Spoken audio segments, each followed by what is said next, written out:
Et c'est parti.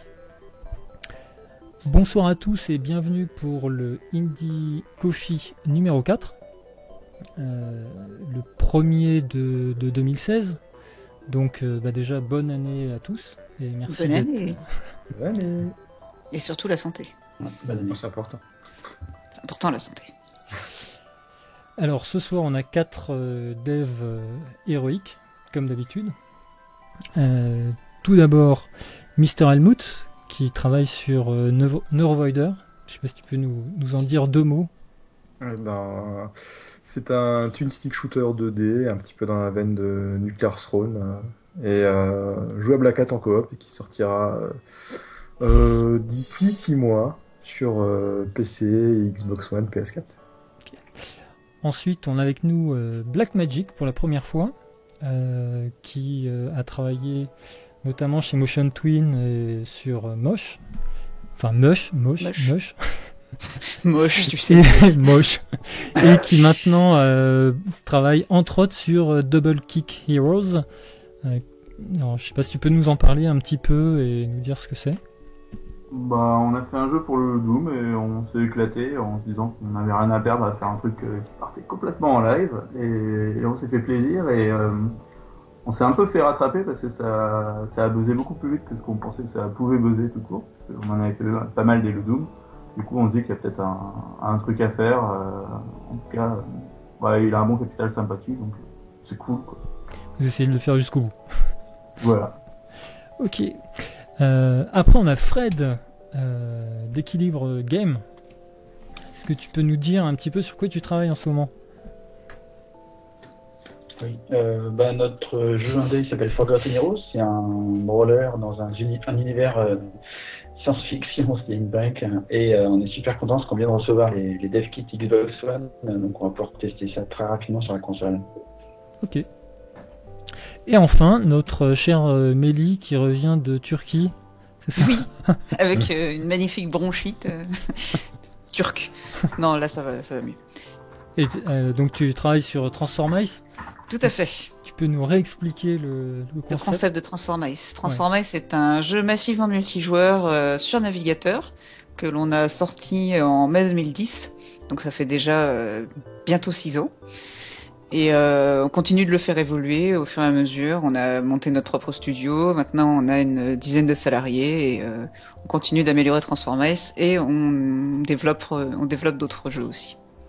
Ok.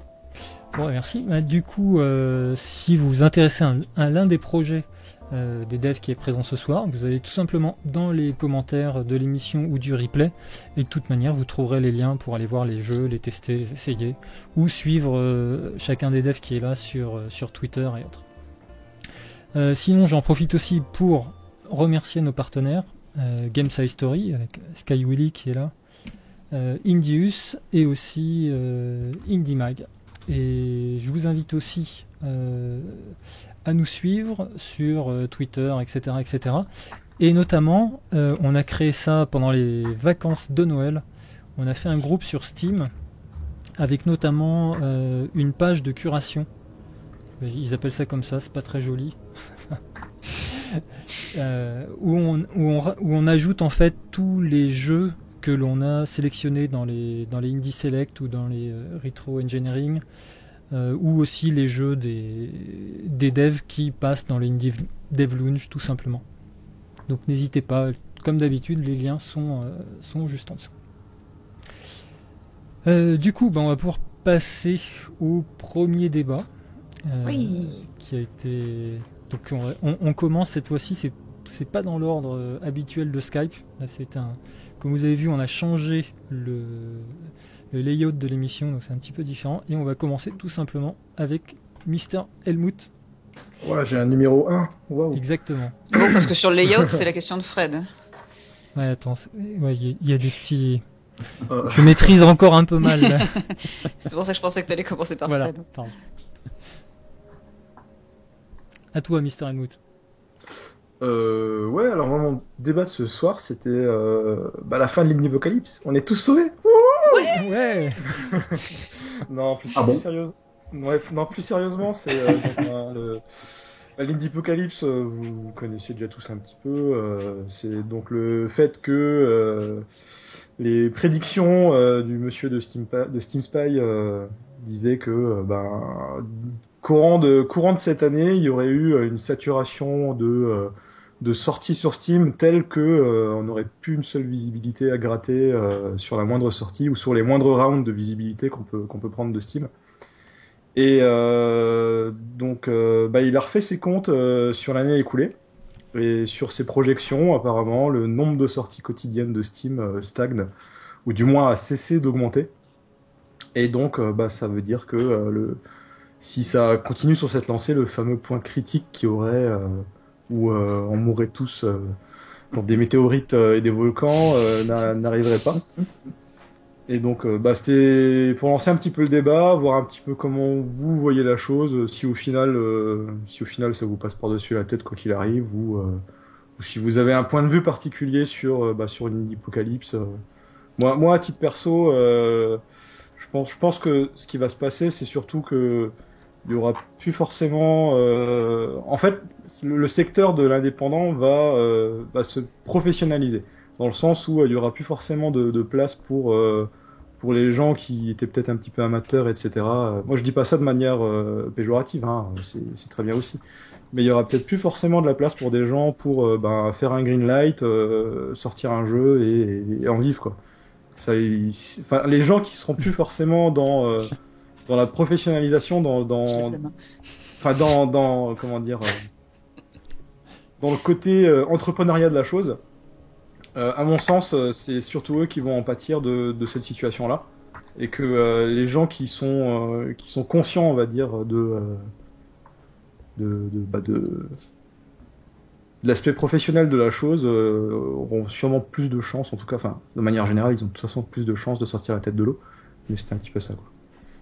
Pardon, Mélie, j'ai pas vu ta main. Hein. Désolé.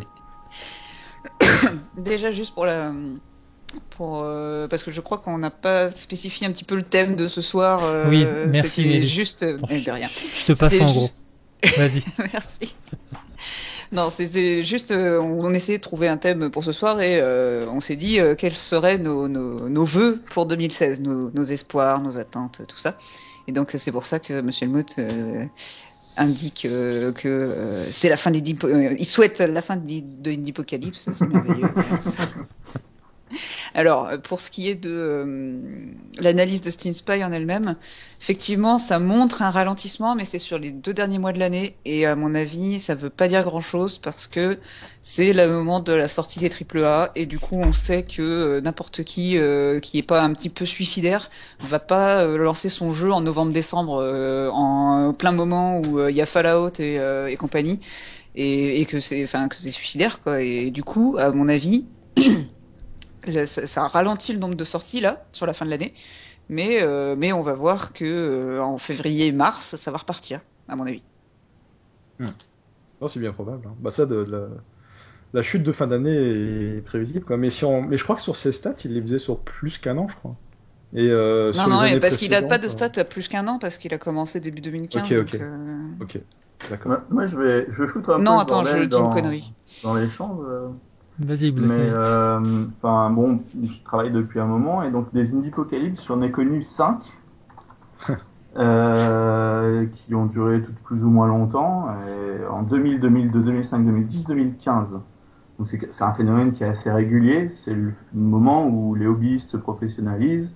Effectivement, il y a une saturation du marché, hein, ça, on l'a tous plus ou moins perçu, mais ça va, ça vient, ça repartira. Et effectivement, les gens qui sont professionnalisés sur des très petites équipes ou des assez grosses équipes, en général, sont plutôt protégés.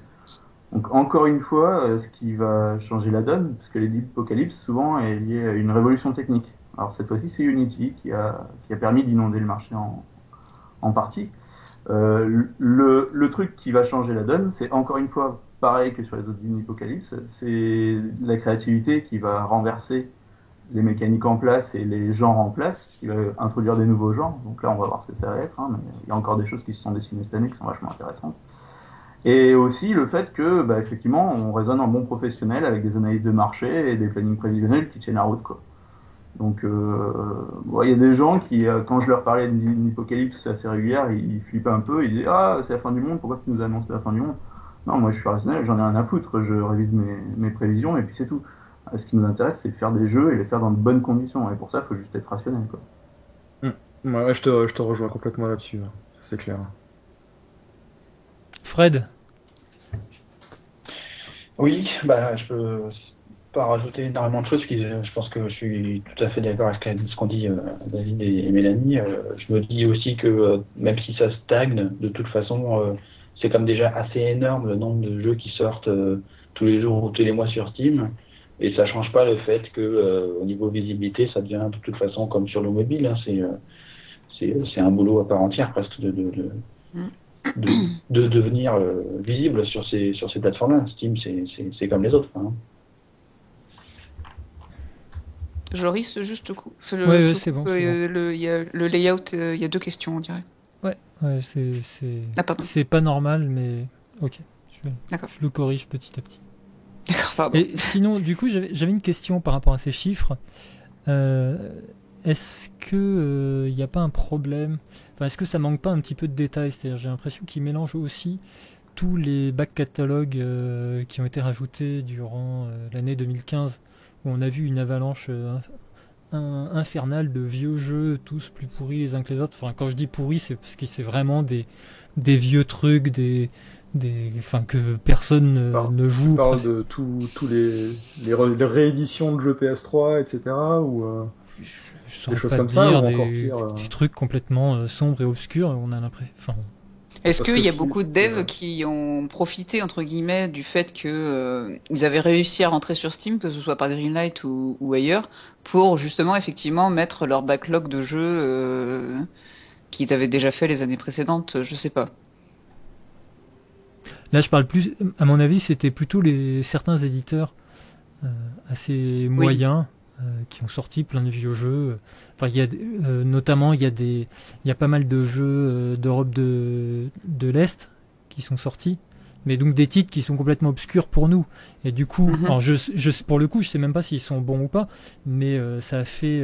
Je sais qu'il y a à certains moments, il y avait plein de titres qui sortaient, qui étaient inconnus pour nous. Et du coup, ça ajoute dans les stats du nombre de sorties de jeux, mais ça peut être des vieux jeux, des jeux obscurs, enfin, je veux dire, dont personne n'a entendu parler. Donc, est-ce que ça compte vraiment sur le nombre de sorties, ou est-ce qu'ils ont fait, est-ce que Steam Spy a fait en sorte de décorréler les nouveaux jeux Non, je pense pas qu'il ait les moyens de faire ça, honnêtement. Enfin, il a juste regardé le nombre de new releases. Mais quoi qu'il arrive, une release est une release et ça influe sur la visibilité de tout le monde, quoi qu'il arrive. Que le jeu soit vieux ou pas. Quoi. Ouais, mais ce que je veux dire, c'est que du coup, en 2016, si tous les petits éditeurs ou tous les vieux catalogues ont été pushés sur Steam, peut-être aussi que la baisse de nouveaux jeux vient du fait qu'il n'y a plus trop de vieux jeux à rajouter.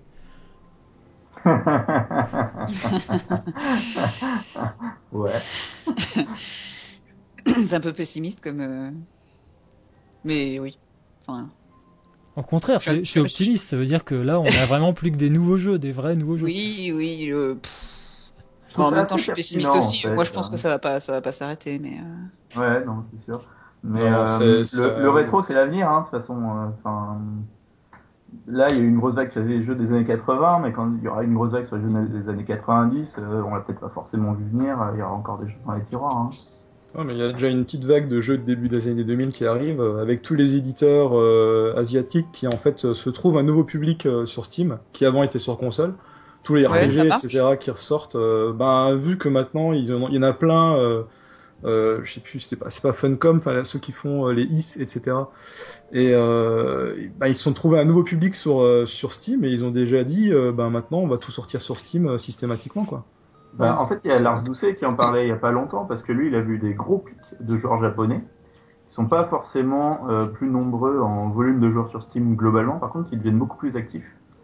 Et Steam Spy lui a répondu qu'effectivement, il commençait à avoir des mouvements en Corée et au Japon. Donc, si ces territoires-là se mettent à Steam sérieusement, ça peut peut-être changer les choses aussi. Est-ce que Pourquoi vous avez chaque fois quelque que je chose à parle, il y a un gros blanc. Est-ce que vous avez quelque chose à ajouter, le chat? Il parle sur le chat des autres plateformes de jeux plus axés indé. Moi, j'ai Genre pas de, Itch. enfin, j'ai déjà vu regarder un petit peu les autres plateformes comme itch.io, GOG, etc. Je sais pas si il y a justement un intérêt particulier pour et par les indés sur ce genre de plateforme. Est-ce qu'il y a un réel, on va dire, gain monétaire vis-à-vis de Steam? Est-ce que c'est plus intéressant pour éviter l'hypocalypse de se dire bon bah ok, tous les indés entre guillemets on part de Steam, on va sur une autre plateforme vraiment axée indé. Bah, c'est la place que commence à prendre Itch.io, hein, de ce Ouais, que j'ai voilà. dit. Moi, je Ça- vends pas sur Itch.io, donc je sais pas quel est leur versement par rapport à Steam, mais je pense que dans cette, c'est une histoire de compétition, donc c'est la plateforme qui gagne, c'est la plateforme qui a le plus d'utilisateurs, et du coup, forcément, Steam gagne, quoi. Ouais, très largement. Ouais. Nous, on est sur Itch.io, on est sur Steam. Bon, on n'est pas en vente directe sur Steam, mais on voit bien la chose venir, quoi. En tout cas, Itch.io, c'est sûr que c'est une plateforme qui est déjà bien, qui manque beaucoup de visibilité encore, ça c'est sûr et certain. On va dire, on va pas faire un lancement sur Itch.io et dire qu'on va en vivre. Mais ça prend forme et je pense que ça va être bien, enfin ça va être intéressant d'ici quelques années. Mais aujourd'hui, tu peux pas te passer de Steam, quoi. Ça c'est sûr et certain. Et Ouais, il y a des Sura qui est mort comme ça. Il y en a quelques-uns dans la foulée de Good Old Games qui s'étaient dit on va arrêter les vieux jeux. Il y avait eu une palanquée de plateformes, y compris françaises. Je me souviens de Kingslow, etc., etc. Steam il traite vraiment trop fortement le marché parce que après il n'est pas tout seul, hein. Il y a toutes les plateformes qui sont Battle.net, les gens qui font League of Legends et tout ça, hein. Il y a du monde à côté. Mais c'est vrai que sur le jeu indé et la visibilité, Origin. c'est qui passe un peu ça. On parle des Non trucs, mais c'est sûr. Quand on voit les autres plateformes comme Origin ou le machin d'Ubisoft, c'est, enfin. Le machin d'Ubisoft, j'adore. Ouais, enfin, je me souviens. Pour le coup, je me souviens même plus du nom, tu vois. Uplay. Ouais, voilà, Uplay. Et Ubisoft qui marche plus, hein, c'est simple. Ouais, c'est même pas que, enfin, qu'est-ce qui s'est passé? Ils ont été vampirisés par Steam ou leur plateforme elle pue du cul tout simplement? Ça pue du cul, tout simplement. C'est super long. Je me souviens quand j'avais acheté Anno 2070 et qu'il a fallu que j'utilise Uplay, mais quel play, quoi. Oh, ça rime. j'ai une petite question. Imaginez que League of Legends fasse une plateforme pour vendre des jeux tiers. Est-ce que vous auriez envie d'aller vous positionner dessus? Moi, la question que j'aurais, c'est quel est le public déjà de cette plateforme? Parce que c'est un public de free-to-play. Et moi, je me vois pas vendre un jeu indé là-dessus, quoi. Enfin, je pense que c'est pas le bon public. J'aurais pas. Ouais, t'as raison. Après, ils ont une puissance de frappe, ils ont des millions d'utilisateurs. Ils ont peut-être quelque chose à faire, mais peut-être pas sur tous les jeux, quoi. Alors, oui. Vas-y. Enfin, ou Fred, moi, je sais pas si tu voulais dire quelque chose. Fred, aussi. vas-y. Comme il a. Non, mais j'ai voulu secouer un petit peu pour voir si vous étiez d'accord avec moi, en fait. Donc, c'est bien. Non, c'est juste. Moi, par exemple, récemment, j'ai G2A qui m'a contacté pour voilà. Non, mais voilà, c'est la réaction qu'on a tous évidemment. Mais ils m'ont proposé juste de mettre le jeu sur leur plateforme, quoi, et de mettre mon jeu sur leur plateforme. Et c'est compliqué de dire non quand même pour moi parce que c'est mon système de paiement, donc les paiements me reviennent parce que je suis en free-to-play. Et donc il n'y a pas de système de revente de clés ou quoi que ce soit, quoi. C'est pourquoi je dirais non à G2A par rapport à d'autres plateformes sur lesquelles je suis comme Congregate ou ClickJogos ou on bascule un peu sur un débat d'éthique sur G2A. C'est quoi G2A? Moi je connais pas. c'est la mafia hongkongaise qui revend des clés. C'est ça. Après, les opportunités de business, pour toi qui est bien installé, ça n'a rien à voir avec quelqu'un qui se lance ou qui crée un... Non, c'est sûr, mais est-ce que même que ce soit moi ou quelqu'un d'autre, est-ce qu'on a comment dire, le choix de la princesse de faire sa princesse. Non, je veux pas aller chez vous, vous êtes méchants. Ou est-ce que il n'y a pas encore suffisamment de concurrence pour se permettre de faire sa princesse et de dire non, je veux pas chez vous, je vais ailleurs, quoi. La princesse, c'est peut-être ça. Ça fait partie des choix d'indé. De te dire, je fais pas tout que business. Je veux aussi avoir un certain. Enfin, tu peux te donner les limites que tu veux, c'est ça que je veux dire. Ouais, mais faut manger. Ouais, je les mets à l'intérieur du jeu, tu vois. Enfin, j'ai pas de mécanique entre guillemets abusive dans le jeu parce que je trouve ça répréhensible. Maintenant, ouais, c'est compliqué de dire non à G2A, quoi. Mais est-ce que tu es sûr qu'ils vont peser quelque chose? Qu'est-ce qui t'apporterait G2A en fait? Ah bah une audience de malade. Leur portail, il est visité par des centaines de milliers de visiteurs par jour, quoi. Et comme mon jeu est navigateur, bah, voilà, les gens, ils ont juste à aller sur le site de G2A et pourraient jouer, quoi. Et pourquoi tu voudrais ne pas le mettre, en fait, du coup Ah, tu connais vraiment pas G2A, en fait? Ah non, moi, c'était... Ah, c'était pas ironique. Ah merde, c'est une blague. Ouais. Qui lui explique? G2A, c'est un site c'est un site de revente de clés de jeux Steam et d'autres plateformes, etc. Et il y a aussi une histoire de les utilisateurs peuvent revendre des clés qu'ils ont. Et en fait, il y a tout un espèce de black market de clés Steam qui se revendent, genre des trucs qui sont achetés 1 euro en bundle et qui sont revendus après 10 euros derrière.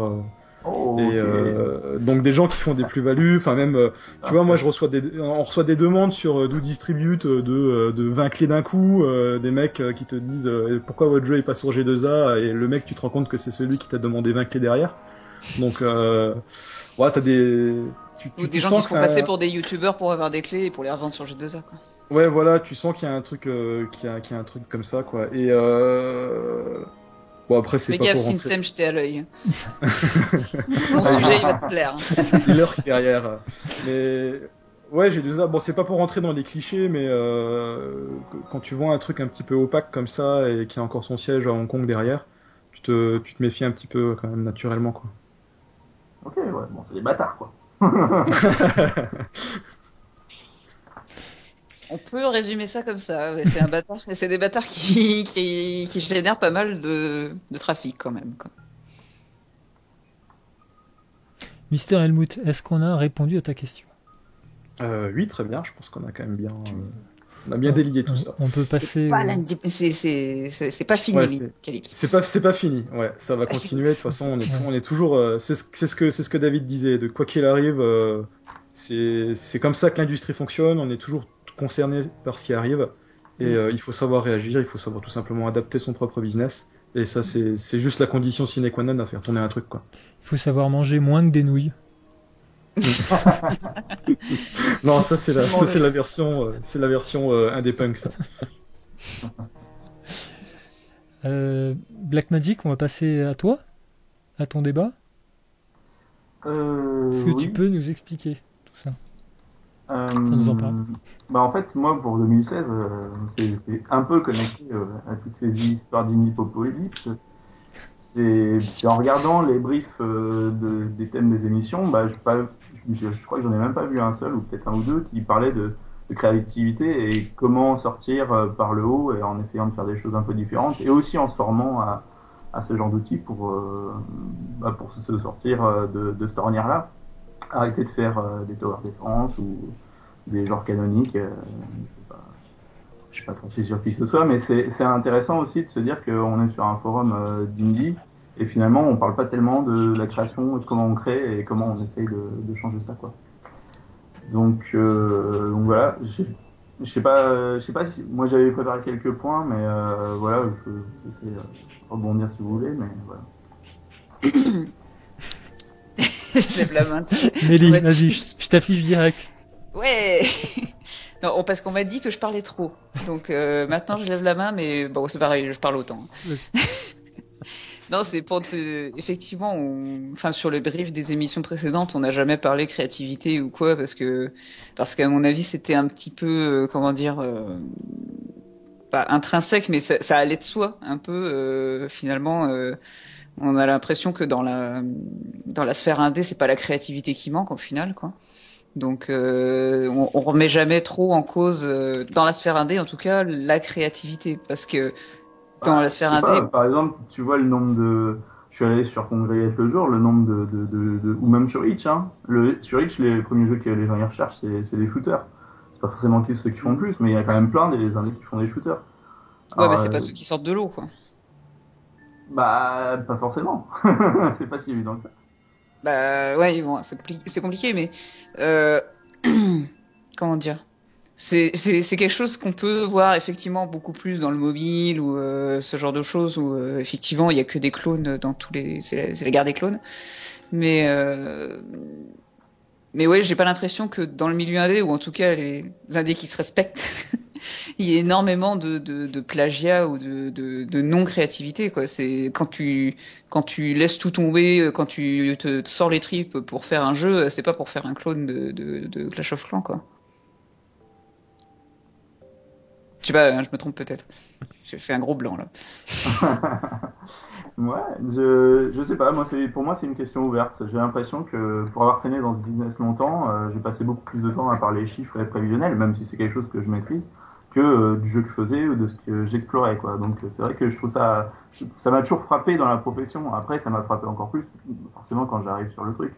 Donc je pense que justement il y a quand même un tabou un peu français où on se consacre beaucoup à la forme et à la façon dont on a fait le jeu et pas forcément au fond et à quel point ça change, à quel point on essaie d'amener un nouveau phrasé dans une nouvelle sémantique de jeu, quoi.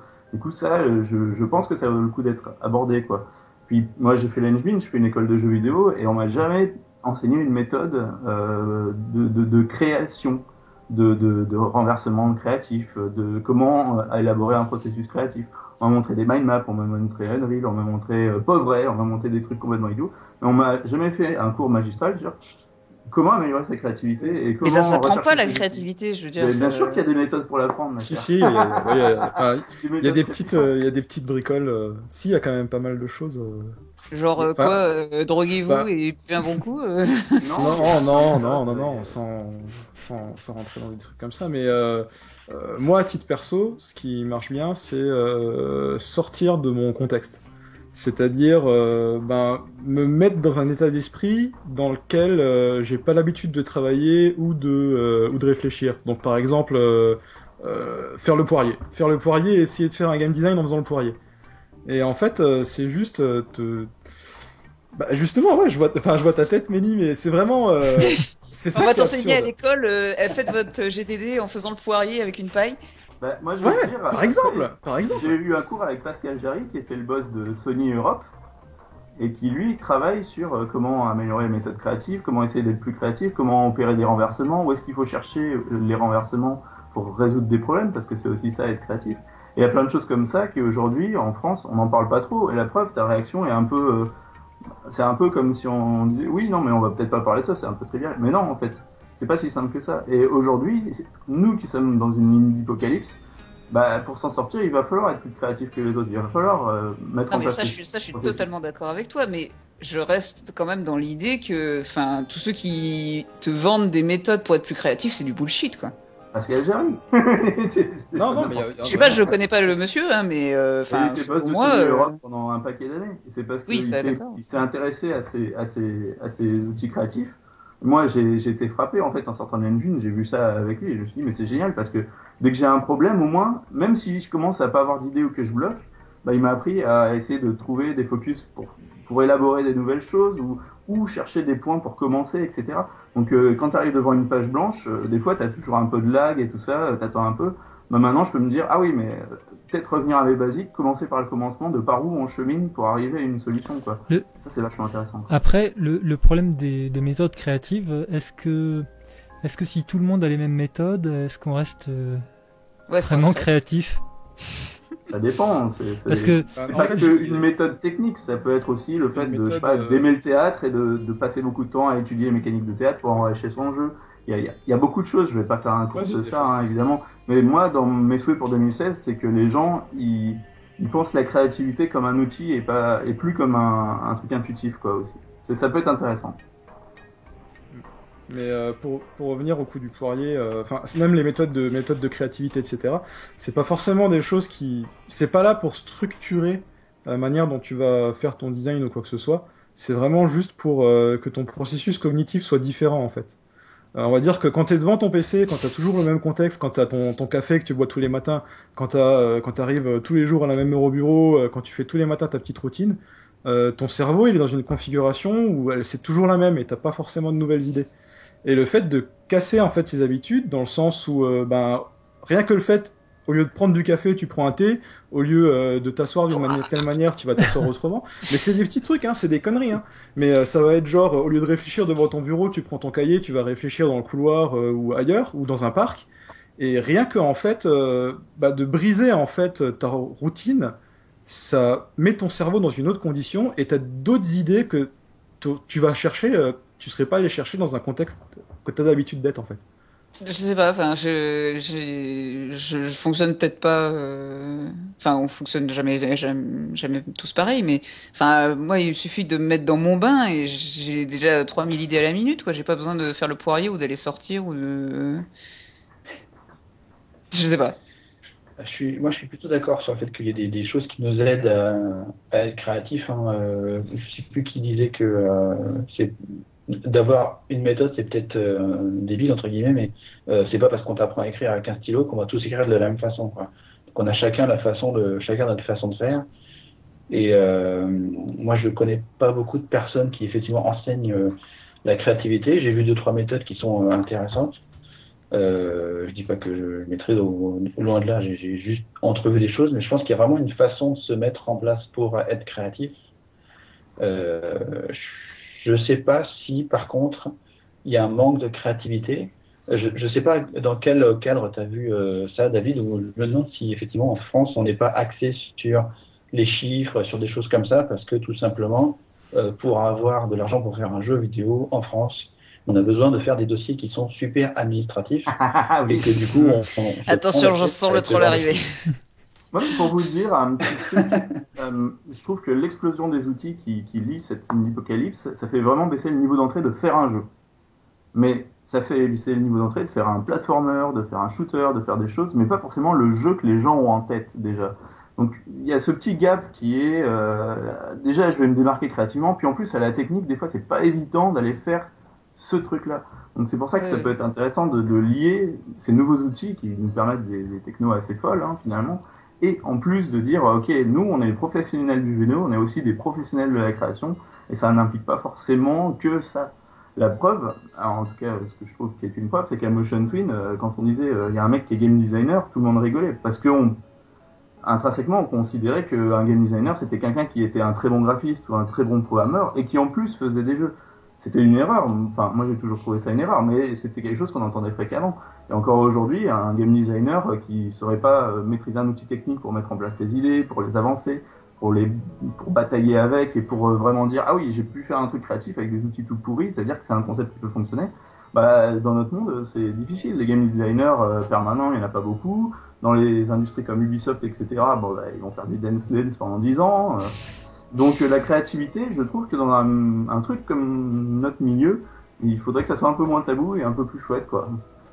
Là où je suis totalement d'accord avec toi, c'est que je suis persuadé que effectivement la démocratisation de Unity, GameMaker, tous les moteurs, ça incite clairement les indés à faire des jeux qui sont formatés pour ces moteurs-là.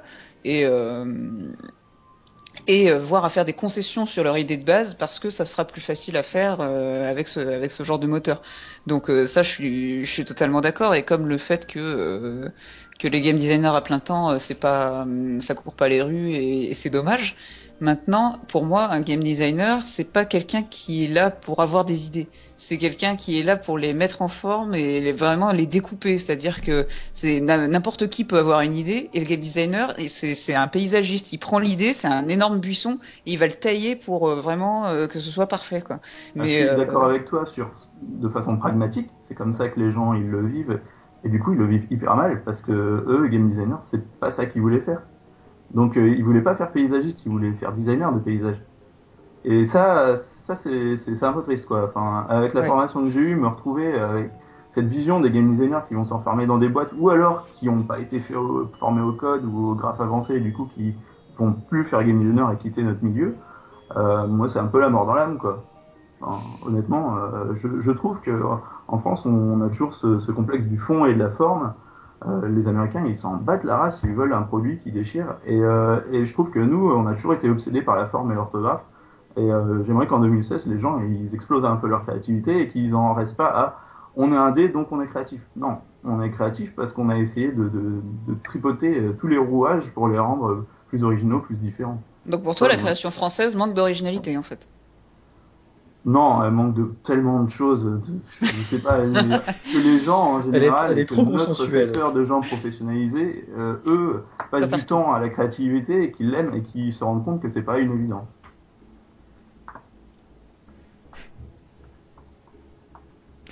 Fred, tu veux ajouter un truc? Je te vois. Je pressens que tu allais Ouais, Je bouger. vais poser des questions. Oui, je vais bouger pour plein de trucs. Non, je me souviens que j'ai dit, non, j'ai vu un game designer du coup qui était chez Ubisoft, qui était au Montpellier Game. Dans la présentation, s'intitulait Fishing with Dynamite. Je sais pas s'il y a certains d'entre vous qui l'ont vu. Où justement il expliquait que chez Ubisoft, c'était, en gros, il faisait du game design. Là, on part un petit peu de la créativité justement, puisque il faisait du game design et quand il voulait tailler l'arbre, il savait pas trop y faire. Et il pouvait autant le faire avec une pince à épiler qu'avec des ciseaux. Mais en l'occurrence, il faisait plutôt le faire avec de la dynamite pour voir s'ils arrivaient à tailler l'arbre. Et en fait, il nous a montré. J'ai trouvé que sa présentation était plutôt bien faite puisqu'il nous montrait que des exemples et des contre-exemples que justement on savait pas faire de game design et que en fait c'était pas quelque chose de français ni d'américain ni de canadien mais que c'était partagé par tous puisque en fait c'est très très jeune comme média.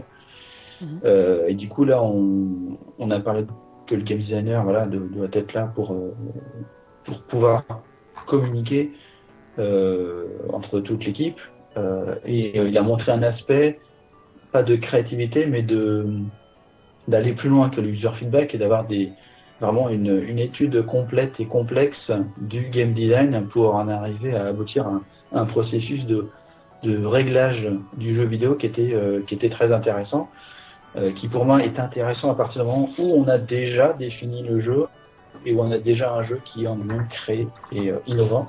Mais du coup, je me demande je me demande pas en fait. J'ai la réponse, c'est qu'il a travaillé sur Assassin's Creed et on sait très bien comment fonctionne cette série. L'innovation d'un morceau à l'autre, il y a quelques pourcentages d'innovation qui sont faits sur chaque épisode et pour eux l'innovation c'est ça. De toute façon, Ubisoft c'est parmi les premiers à avoir établi des méthodes créatives dédiées et qu'ils enseignent. Ils font des séances au château où ils apprennent de la méthode rationnelle, etc. et qu'ils appliquent. Donc oui, ils appliquent la méthode hollywoodienne qui est le 33-33-33. Ce que tu attends d'un jeu, ce que tu vas surprendre en prenant ailleurs, est-ce que tu vas essayer de créer. Donc oui, c'est des gens qui, eux, malgré tout, ils ont quand même compris que, à défaut de l'exprimer partout, ils savent à peu près la quantifier, quoi. Il y a un truc qui me fait un peu peur là-dedans, c'est... Je pense après on a tous forcément on peut tous avoir une attente différente du jeu vidéo et il peut y avoir plein de styles de jeux vidéo différents. Mais pour moi la créativité ça peut vouloir dire plein de choses. Alors je comprends bien la créativité à la hollywoodienne et là je te rejoins effectivement, on manque probablement beaucoup de techniques, de méthodes pour être aussi parfait que les studios de production hollywoodiennes. Mais pour moi la créativité c'est un petit peu autre chose, ça touche plus à l'art et au message qu'on veut faire passer dans une œuvre d'art. Et donc si on considère une certaine quantité de jeux vidéo aussi comme des œuvres d'art, là je te rejoins parfaitement sur le fait que ça manque énormément de créativité, c'est-à-dire que les messages véhiculés par les expériences de jeu en général, je les trouve assez pauvres. Non, pas forcément pauvres, mais je trouve qu'elles se renouvellent très très peu. Et là, pour le coup, je trouve qu'il y a un vrai manque de créativité sur les messages qui sont véhiculés par les jeux. comme on peut en recevoir quand on lit des livres, tout simplement. Parce que moi, je regarde ma bibliothèque, j'en sais rien, je prends 100 livres, je sais qu'il y a au moins 50% des livres qui ont un vrai message qui est spécifique à chacun des livres. Je prends ma bibliothèque Steam. Air Story, par exemple, tu as joué ou... Non, mais je dis pas que ça existe pas. Ah, d'accord. Je suis pas dit que ça existe pas. Je dis juste que, je rebondis dans le sens de Blackmagic, mais pas forcément là où il l'attend, puisque lui, il était plus sur le process de créativité industrielle, si je comprends bien. Moi, c'est plus la créativité artistique que je trouve très pauvre dans les jeux. Enfin, mais je dis pas qu'elle n'existe pas. Ouais, ce que tu soulèves là, Gros, ça serait pas plus lié à l'écriture? Parce que, je sais pas. Non, pas du tout. Enfin, ça peut être l'écriture, mais je veux dire, ça, on en parle. Pour le coup, je trouve que c'est l'aspect qui est le mieux traité, qui existe le plus. Il y a plein de bons exemples.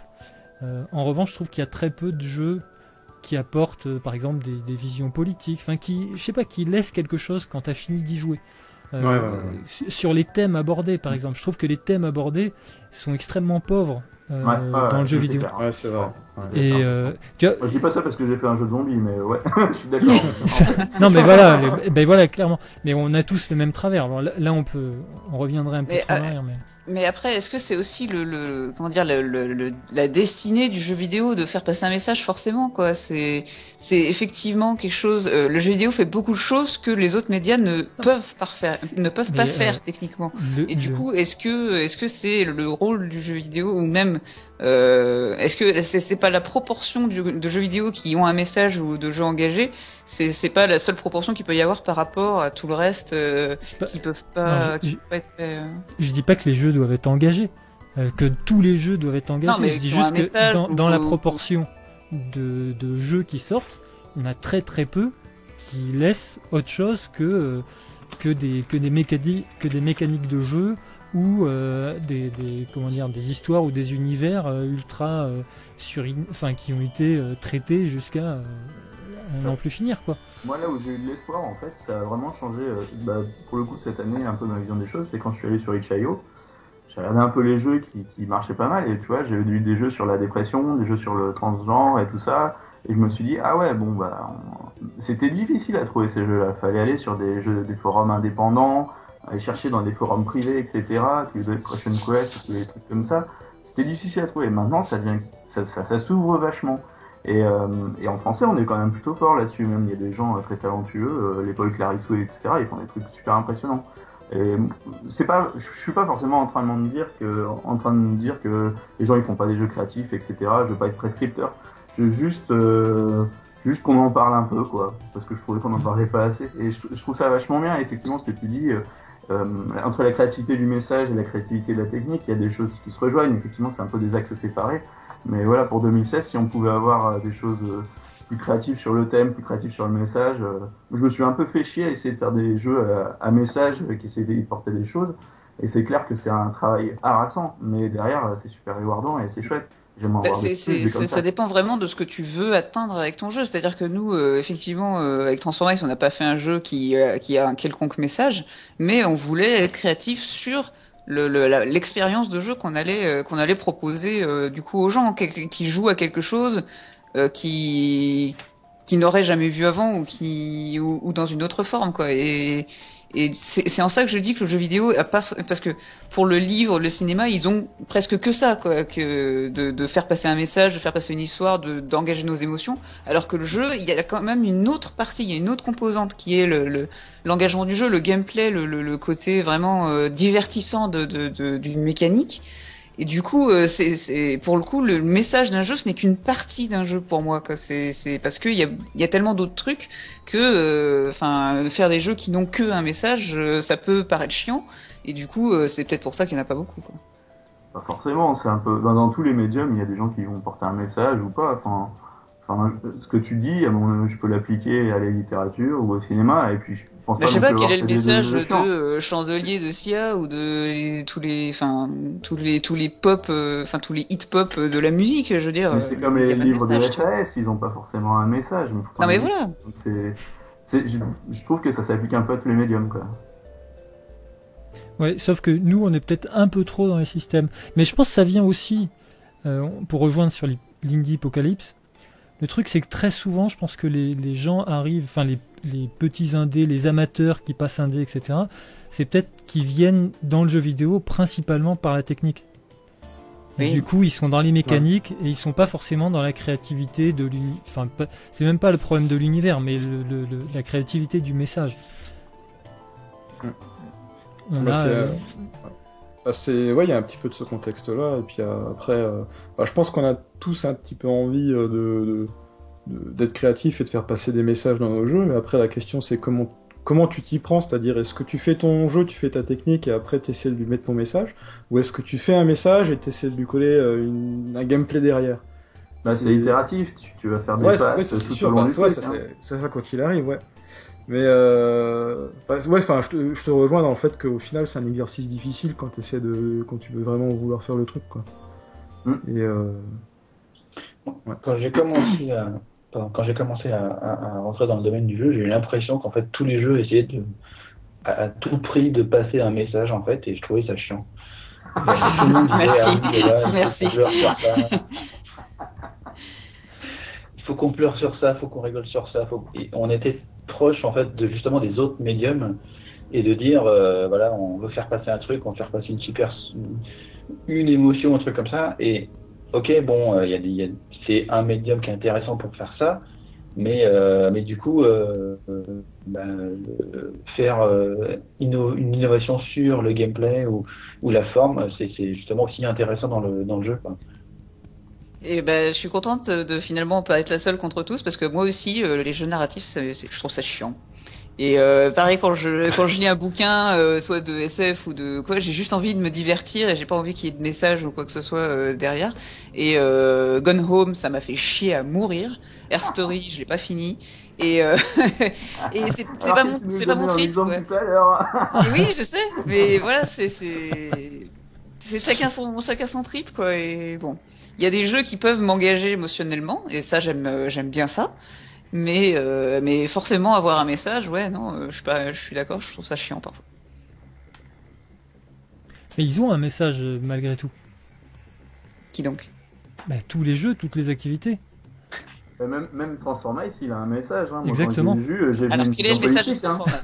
Transformers? Attention. Déjà, ça promeut le fromage de manière douteuse. Je me Puis demande la si promotion derrière... des chapeaux comme ça, comme signe de richesse extérieure. C'est ça, exactement. Une promotion de quoi, pardon, je t'ai un peu pas entendu. Les chapeaux comme signe de richesse Ah, de extérieure chapeaux, pour cliver. Là, le nombre de débats sur des putains de chapeaux qu'on a eu à Motion Twin, mais... Welcome to my world. C'est politique, hein, n'empêche tout ça. Hein. On va y venir là, mais voilà. Mais en quoi c'est politique? Je sais pas, non. Regarde, t'as plein de petites je vais souris te sans le dire. pouvoir. En quoi ok, en quoi transformer c'est politique, vas-y. Non, pas Transformice en faisant ça, mais comme t'allais parler des free-to-play, moi je comptais aborder aussi. Ah, tu me spoil tout. Ça y est, Voilà. la spoil.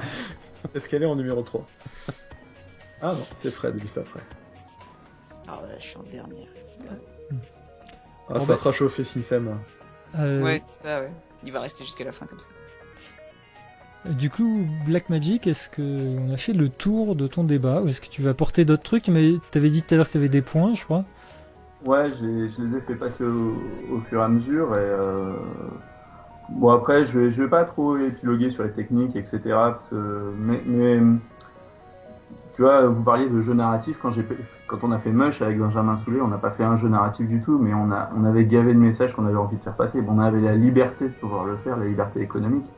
Donc forcément on y est allé, on a essayé de faire passer des choses presque au chausse-pied et c'est quelque chose, quand ils ont fait Horde aussi, bon évidemment il y a énormément de messages politiques là-dedans, même s'ils s'en défendraient. Le fait de s'en défendre, c'est déjà un message politique.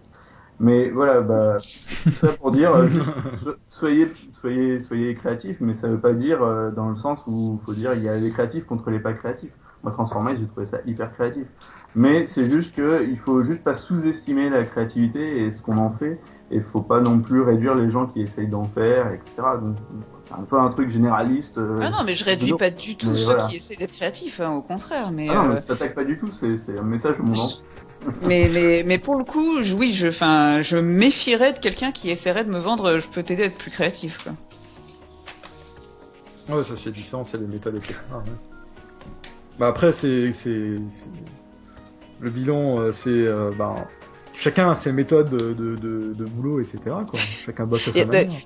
Dans le chat, il y en a un qui, voilà, il le dit lui-même, c'est comme un porno avec une histoire.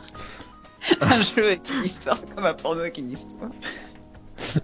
je trouve la comparaison excellente. T'as coupé Mr. Helmut. Excuse-moi. Non, c'est complètement dans son élan. Ouais, c'est une citation de John Carmack aussi, hein. Il a dit ça pour les jeux vidéo et puis après il a répété. Hein. Mais bref. De quoi, qu'il ne devait pas y avoir d'histoire? Ouais, sur Quake il y a une citation célèbre. Ah, j'ai pas ça. Mettre des scénarios dans un jeu vidéo, c'est comme un porno avec une histoire. Hein. Ah oui. Puis après il a dit qu'il avait dit beaucoup de conneries aussi dans sa vie. Ah bah ça... On a gardé que les meilleurs passages, comme toujours. C'est bon pour moi en tout cas. Ok. Bon bah du coup on va pouvoir passer à Fred. Alors si je fais pas de conneries. Hop. Vas-y Fred. Ok. Donc moi le sujet c'était en gros l'industrialisation dans le jeu vidéo au sens où depuis que je vais un peu dans le milieu du jeu, tous les indés que je croise, enfin tous, heureusement pas tous, mais beaucoup, trop, je trouve, parmi ceux qui arrivent, j'ai l'impression qu'ils ont tous envie de réinventer la roue. Et donc mon souhait et mon espoir pour cette année, c'est que on arrête, alors c'est sans doute aussi beaucoup franco-français, mais qu'on arrête de vouloir sans cesse réinventer les choses pour se concentrer justement sur la créativité, sur l'innovation, sur montrer ce que l'on veut faire au sens jeu vidéo et non pas au sens ce qui se cache derrière.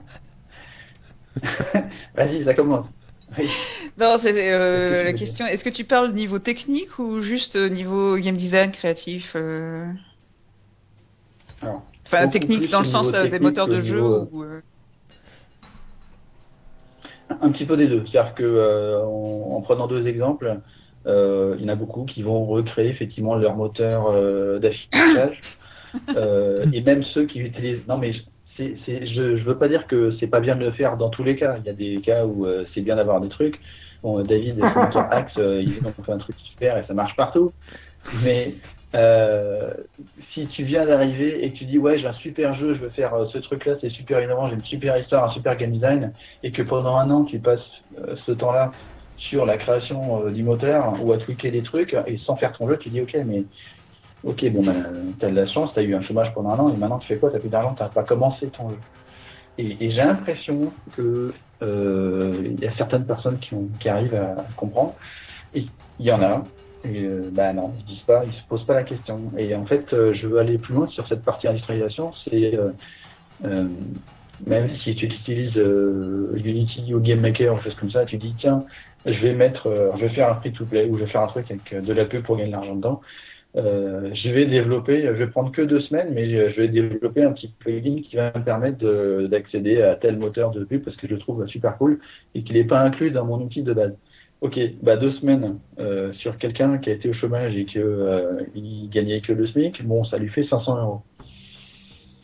500 €, ok. Est-ce que tu peux te permettre de perdre ces 500 € là maintenant, alors que tu aurais passé une journée à utiliser un plugin qui existe déjà, qui fait peut-être pas tout ce que tu voulais, qui utilise peut-être pas le moteur de pub que tu voulais, mais d'abord sors ton jeu et puis après tu verras si tu peux faire mieux, quoi. Du coup, j'ai l'impression que on est toujours en train de dire le jeu 1D, on doit pas industrialiser. L'industrie du jeu, c'est le mal, ou l'industrie, c'est Ubisoft, c'est des gros, etc. Mais non, je trouve que ce serait bien qu'on se mette un petit peu en ordre de bataille pour que justement on soit capable en tant qu'indé aussi de sortir des jeux rapidement. Pour montrer ce que l'on veut faire sans aller sans être un petit peu le mal en disant ah oui t'as fait un truc qui qu'ils réutilisent beaucoup trop de choses pour que ça soit innovant, alors qu'il n'y a aucun rapport entre les deux, je trouve. Je sais pas, enfin, c'est ce que je disais non, mais c'est ce que je disais tout à l'heure. Si tout le monde utilise les mêmes outils, on va se retrouver avec tous les mêmes jeux. S'il y en a aucun qui fait un petit plugin, un petit truc en plus pour faire exactement ce qu'il avait en tête parce qu'il pense que c'est créatif ou il pense que c'est mieux, bah, non, on va se retrouver avec tous les mêmes jeux, quoi, non? Non, c'est tellement, t'as balayé tellement large que t'as tort et raison à la fois. C'est un peu. De toute façon, on rencontrera toujours des gens qui ont envie de refaire leur moteur et c'est plutôt cool parce que c'est des gens qui plus tard, ils vont avoir certains aspects techniques, certains machins. C'est le dev qui parle. Là. Qui peut être toujours intéressant. Non, mais on en a rencontré tous des devs qui veulent refaire un moteur et ils savent même pas le jeu qu'ils veulent faire avec. Ça, on va pas se mentir. C'est parce qu'ils aiment faire un moteur. En non, fait, mais je dis pas que exactement. Mais c'est une forme de créativité, c'est de la créativité technique. Pardon? Oui, non, mais voilà, la créativité technique, vous devez avoir une attente de malade. Oui. La créativité technique, c'est très bien. S'il veut faire un moteur et tout ça, c'est tant mieux pour lui. Si par contre, il avait une idée de jeu et qu'il perd son temps sur d'autres choses qui lui font perdre son argent à côté, je trouve que c'est dommage. C'est pas tout à fait vrai, parce que quand tu fais un moteur, c'est des choses que tu as appris. Quand tu vas refaire autre chose, tu vas aller beaucoup plus vite. Par exemple, à Motion Twin, on n'a pas de moteur, on utilise des API flat et on refait les jeux un peu comme au Ludum, c'est-à-dire on repart quasiment de zéro. C'est juste qu'on s'est fait une API de code créatif qui permet d'aller vite pour exprimer tes idées. C'est expressif, quoi. Le langage est expressif. C'est ce qu'on dit. Donc ça, c'est des choses, tu vois, faire un moteur, le deuxième que tu vas faire après, tu vas peut-être mettre 2 fois moins de temps, etc. Ça fait partie de ton process d'apprentissage de codeur créatif, justement. Donc oui, c'est chiant, c'est frustrant de voir des gens qui passent du temps à faire du moteur, qui disent qu'ils veulent faire du jeu, mais ils en font jamais. Mais ça fait aussi partie des étapes d'un codeur de se vautrer en faisant un moteur qui ne fera rien tourner, quoi. On l'a tous fait. Hein. Moi, je te rejoins là-dessus. À peu près la même approche. Je réutilise quasiment rien entre guillemets d'un projet à l'autre, mais j'ai des petits bouts, j'ai des machins, et c'est vraiment, je sais que je peux aborder sereinement la création d'un nouveau jeu parce que je sais que je vais être productif en fait. Et ouais, je te rejoins là-dessus. Ça dépend. Tu as utilisé un mot-clé pour moi, c'est productif. C'est justement, il faut effectivement estimer et dire, ok, à quel endroit je vais être productif, à quel endroit ça va me donner un meilleur retour sur le temps que j'ai passé. Très simple. Un mec qui a codé un moteur 3D. On met 5 jours pour. Pardon, vas-y. Un mec qui a codé un moteur 3D, tu lui dis, ok, j'ai besoin d'avoir, je sais pas, le Bloom dans Unity. Peut-être qu'il va prendre un plugin et peut-être que finalement les plugins ils vont foirer ou ça va faire ramer la plupart des bécanes. Sous Unity c'est souvent le cas. Et donc s'il a déjà fait un moteur avec des shaders qui a déjà fait du Bloom, il va pouvoir te le débugger, l'optimiser, éventuellement voir ce qu'il faut faire pour que ça passe sur mobile alors que le Bloom sur mobile c'est l'enfer. Enfin, tu vois, être productif, c'est aussi être passé par beaucoup d'états non productifs. Après, ça dépend ce que tu veux. Si tu veux des gens qui font des choses très simples techniquement, faut pas trop leur en demander et il faut quand même gérer l'apprentissage et être non productif et faire des moteurs à la con, c'est un choix. Si vraiment t'as envie de faire des jeux, faut faire des jeux. C'est ce que je dis à tout le monde. Si t'as envie de t'éclater à faire un moteur, ça va t'apporter des choses aussi, quoi. Après, faut pas y passer 3 ans, c'est tout, quoi.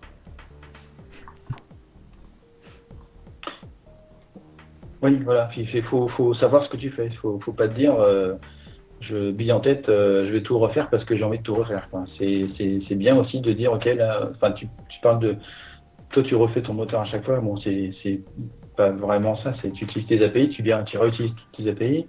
Chacun réutilise des morceaux de code et ça, c'est bien au minimum, on va dire, de pouvoir dire, ok, je sais que je vais le réutiliser. Et dans les méthodes itératives, on va pas dire je fais un truc maintenant pendant 4 semaines parce que je sais que je vais utiliser bientôt toutes les API derrière, sauf si t'as fait de la conception avant. Si tu te dis je vais développer ce truc-là, peut-être que je vais l'utiliser, c'est une perte de temps. Alors que pour revenir à la partie méthode itérative, tu fais d'abord la fonction qui te sert et quand tu as besoin d'une deuxième, tu fais la deuxième. Et tu rajoutes les morceaux comme ça. Je pense que là, dans ce que vous avez décrit, ça se rejoint. C'est-à-dire que vous refaites des morceaux, mais vous refaites des morceaux parce que vous en avez besoin pour votre nouveau projet. Vous refaites pas les choses que vous avez déjà faites avant. Alors, il y a la partie apprentissage aussi qui est à mettre de côté. je voulais pas non plus, quand je dis industrialisation, je veux pas enlever le morceau apprentissage. Mais quand on se focalise sur le développement d'un projet, c'est le développement du projet. À côté, il y a la recherche, il y a la formation, il y a toute cette partie-là qu'il faut pas enlever non plus. Et je suis d'accord sur le fait qu'on doit tous apprendre. On va pas commencer en disant, hop, le premier jour, voilà, tu me finis un jeu pour dans 2 semaines. Enfin, on est d'accord, c'est débile. Enfin, sauf si c'est une game jam, on va dire, ça peut être dans 24 heures, on est d'accord. On peut faire un jeu en quelques heures, voire même en 1 heure. Mais il faut savoir ce qu'on veut et il faut être capable de dire, justement, de séparer les choses. De dire voilà, maintenant, on fait de la R&D, on va dans tous les sens, on a envie de chercher à faire quelque chose de totalement innovant sur le plan créatif, sur le plan technique, sur n'importe quoi, mais on veut faire ça. Mais maintenant, voilà, on est en prod, on est en développement, et là, il faut arrêter de jouer au con et de vouloir réinventer la roue. Là, tu as tout à fait raison. C'est ça que je veux dire. Sur le côté de la prod et l'innovation, le problème de l'innovation pendant que tu es en prod, c'est un vrai problème, parce que souvent, tu as 2 approches. Dès le début de la prod, tu sais où tu vas, et puis à la fin, tu te retrouves avec quelque chose qui peut être un peu plus triste, un peu plus resserré. Mais c'est vrai que la plupart des gens, ils ont quand même envie de finir leur prod, contrairement à certains. mais oui, c'est un vrai problème. Mais ça c'est de la pédagogie à faire avec tes équipes. Hein. T'as pas 36 trucs, t'as pas 36 solutions. Ouais, ça en revient à de la gestion de projet, quoi. C'est juste connaître son calendrier, connaître ses besoins et ses compétences, quoi. Mais en fait, je te rejoins. Hein. Je pense que tu as bien exposé le problème. Après, faut voir les limites de l'application, c'est tout, quoi.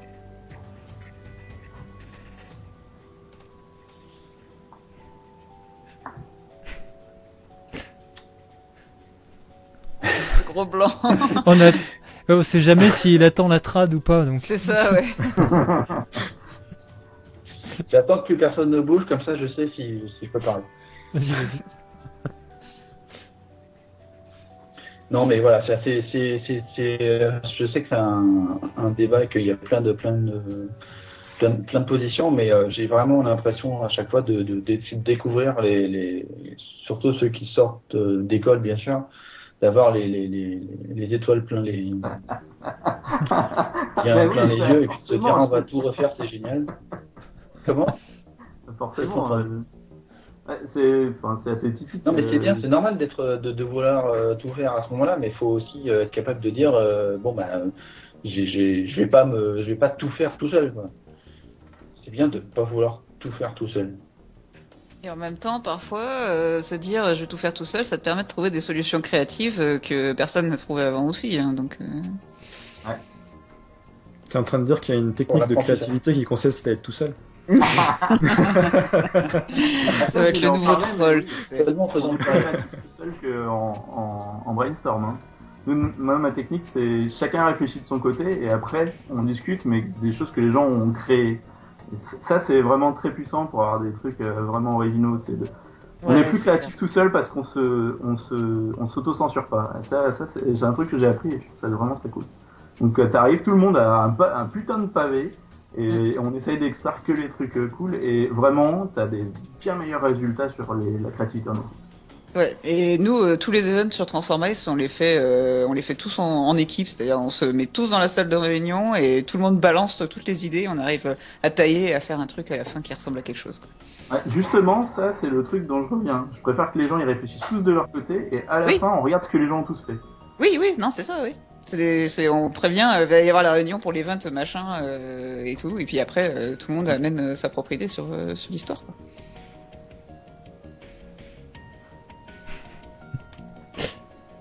Fred, c'est bon? Oui. Je sais pas si l'un d'entre vous. Ok, bon, on va pouvoir passer à la dernière partie. Enfin, au dernier débat, qui est... attends, c'est qui déjà? Ah oui, Mélie. Avec le débat troll... le débat troll de la soirée. Allez, vas-y. Et en plus, je l'ai magnifiquement phrasé, je vais attendre que tu la mettes sur le stream. Ça y est. Ça y est, c'est bon. Est-ce que en 2016, peut-être un jour, le free-to-play ne sera plus l'enfant du démon. Non, c'est un souhait, parce que le thème, c'était nos souhaits et nos envies pour nos vœux pour 2016. Et c'est vrai que j'aimerais, à terme, qu'on arrête de taper, de casser du sucre sur le dos du free-to-play. Pourquoi? Parce que j'en fais, déjà. Non, parce que c'est limiter un modèle. C'est limiter un modèle à juste ceux qui font de la merde. Et je trouve que c'est pas sain. Parce que je cumule les deux, si tu veux, parce que je cumule à la fois Flash et le free-to-play, c'est-à-dire j'ai tout fait de travers.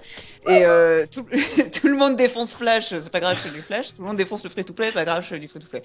Et j'aimerais bien quand même que voilà, c'est une scène qui commence à s'énerver. Ouais, il est pas là, on en profite. Ouais, c'est ça, voilà. Ouais. Non, il peut rien dire parce que j'arrête pas de vendre son jeu, donc il peut bien fermer sa bouche. Et tu le fais gratuitement. Et gratuitement. Et voilà, en plus, et honté, quoi. Et je l'ai même mis sur le site de Transformice parce que dans la section About Us, on met nos jeux préférés et j'ai mis les teas dedans, donc il a rien à dire. Et donc, j'aimerais que on voit dans le free-to-play les bons exemples. Je parle pas de moi. Hein. Il y a d'autres bons exemples.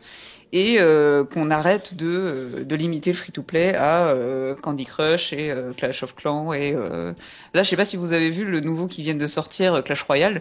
Il paraît que c'est assez dégueulasse niveau monétisation quand même ce qu'ils ont fait, quoi. Enfin que c'est vraiment super pushy. Ils ont fait de la monétisation créative. Un bon free-to-play, c'est ça, ils ont trouvé une méthode créative pour améliorer leur monétisation, quoi. Et donc, qu'est-ce que ça vous inspire? Est-ce que le free-to-play, pour vous, c'est l'enfant du démon ou est-ce que vous voyez ça d'un bon œil? C'est un peu comme ça encore, mais j'ai l'impression que les anglo-saxons, ils ont quand même passé la seconde.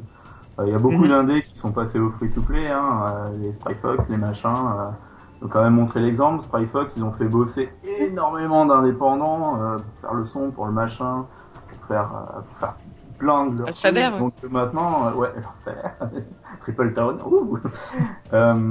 Donc il y a quand même beaucoup de gens qui ont un peu commencé à fermer leur gueule sur le free-to-play et je pense que c'est un peu... moi j'assimile presque ça au débat sexiste et aux trucs comme ça. Je veux dire, il n'y a pas de bon parti à prendre, c'est juste un business model. Après, effectivement, on peut parler d'éthique, etc. Mais... Tu es en train de dire que le sexisme, c'est pas grave? Non, justement, c'est grave. C'est grave sur une base complètement arbitraire de discriminer des gens. C'est pareil, c'est grave sur une base arbitraire de dire le free-to-play c'est mal ou pas. A priori, c'est quand même, pour l'avoir vécu de l'intérieur, c'est pas du tout les mêmes publics. Les gens qui vont voir du free-to-play, ils veulent du free-to-play. Les gens qui veulent du free-to-play équilibré, ils veulent pas vraiment toujours du free-to-play équilibré. Donc, sans raconter toute ma vie, je trouve ça un peu puéril à chaque fois le free-to-play c'est mal, le free-to-play c'est bien, le machin. Il y a des jeux pourris, avec des modèles économiques pourris, même en pay-to-play. Franchement, il y a des jeux que tu payes pour et puis tu te retrouves avec un premier niveau génial et le reste c'est de la daube en barre et ça bug, ça crash. Je sais pas, je vais pas balancer, mais j'ai joué à un Steam le jour où j'ai acheté 10€, au deuxième niveau ça crachait systématiquement. D'une grosse pointure, hein. Ça devait être un des gros indés qui vend et qui a fait plein de jeux depuis 16 ans, mais son jeu il crachait tout le temps systématiquement. Bon, quand on fait du free-to-play, moi de mon point de vue, et pour avoir fait les deux et pendant longtemps, un free-to-play ça demande beaucoup de ressources intellectuelles et techniques, ça demande beaucoup d'efforts et ça demande d'être un designer très très consciencieux. Mais par rapport à un pay-to-play, c'est clairement ça demande plus de temps et plus d'investissement personnel. C'est pour ça que j'ai pas forcément envie d'en refaire là tout de suite. Donc, le débat un peu puéril, je le trouve tellement facile ce débat. Non, mais au-delà d'être puéril ou facile, c'est que ça rejoint un petit peu le sexisme dans le sens où, moi j'en fais et je le vis. C'est-à-dire que je le vis. Il y a des topics parfois qui pop sur des forums, soit de programmation ou ailleurs, parce que j'ai des Google Alerts à chaque fois qu'il y a Transformice qui est mentionné quelque part. Et et non, mais à chaque fois, oui, hein, c'est bon. Et chaque fois, c'est c'est un free-to-play, c'est dégueulasse. Non, j'en veux pas, quoi. Et putain, je trouve ça dommage, quoi. C'est pour dire ouais, c'est bon, c'est. Et j'ai eu même des gens qui sont venus me voir sur Twitter, quoi, sur Enfin, quand je dis ouais, voilà, moi j'ai fait un jeu, ils disent non, toi t'as fait une merde, quoi. Mais pourquoi tu fais pas une version Gold de Transform Ice à 20€ que tu vends sur Steam? Mais c'est pas du tout le même public. Je sais pas, ils auraient quoi en échange? Ça ne marche pas. Ils ont rien, exactement le même jeu, sauf qu'ils peuvent l'acheter. C'est pour les rassurer. Regarde, là on a pris Double Kick Heroes. On l'avait sur le Ludum, il a performé comme pas trop mal. On l'a mis sur Game Jolt, on est featuré et les gens ils trouvent ça génial. On le met sur Armor, ils en veulent pas parce qu'ils disent que c'est trop casual. On le met sur Newground et là, mais on s'est fait ouvrir en deux parce que les mecs ils avaient des configs pourris, ils lisaient pas les instructions, ils s'en foutaient, ils veulent Balloon 18 quoi. C'est pas du tout les mêmes publics quoi. Mister Helmut, Fred? Moi, je pense pas que le free-to-play soit le mal non plus. Déjà, j'en ai fait un petit peu. Et puis, on a une offre spécifique où on fait que du free-to-play. On fait même que des clones. Alors, bon, c'est encore un sujet un peu spécial. D'ailleurs, je sais. Mais moi, je trouve l'idée du free-to-play. Je trouve que voilà, c'est surtout le game design et comment on l'utilise derrière. C'est intéressant d'aller au-delà de ça. Je pense que de toute façon, c'est un petit peu tout le monde qui fait des trolls avec le free-to-play. C'est très facile de dire ah oui, le free-to-play c'est le mal, comme tout un tas de sujets ces derniers temps. On met ça en gros titre et puis on sait que peu importe ce qu'on écrit derrière, ça va être lu. Ça va faire donc c'est un peu facile. Moi, le free-to-play, je rapporte plus ça au shareware de l'ancien temps. Je trouve que ça serait plus facile justement si on avait pas que ce modèle-là, mais au moins toujours un modèle où il est possible d'avoir au moins le début du jeu gratuitement, ne serait-ce que pour pouvoir l'avoir, hein, parce que les démos qu'on avait dans les magazines avant, maintenant on en a un petit peu sur les consoles avec leur réseau, mais c'est moins systématique.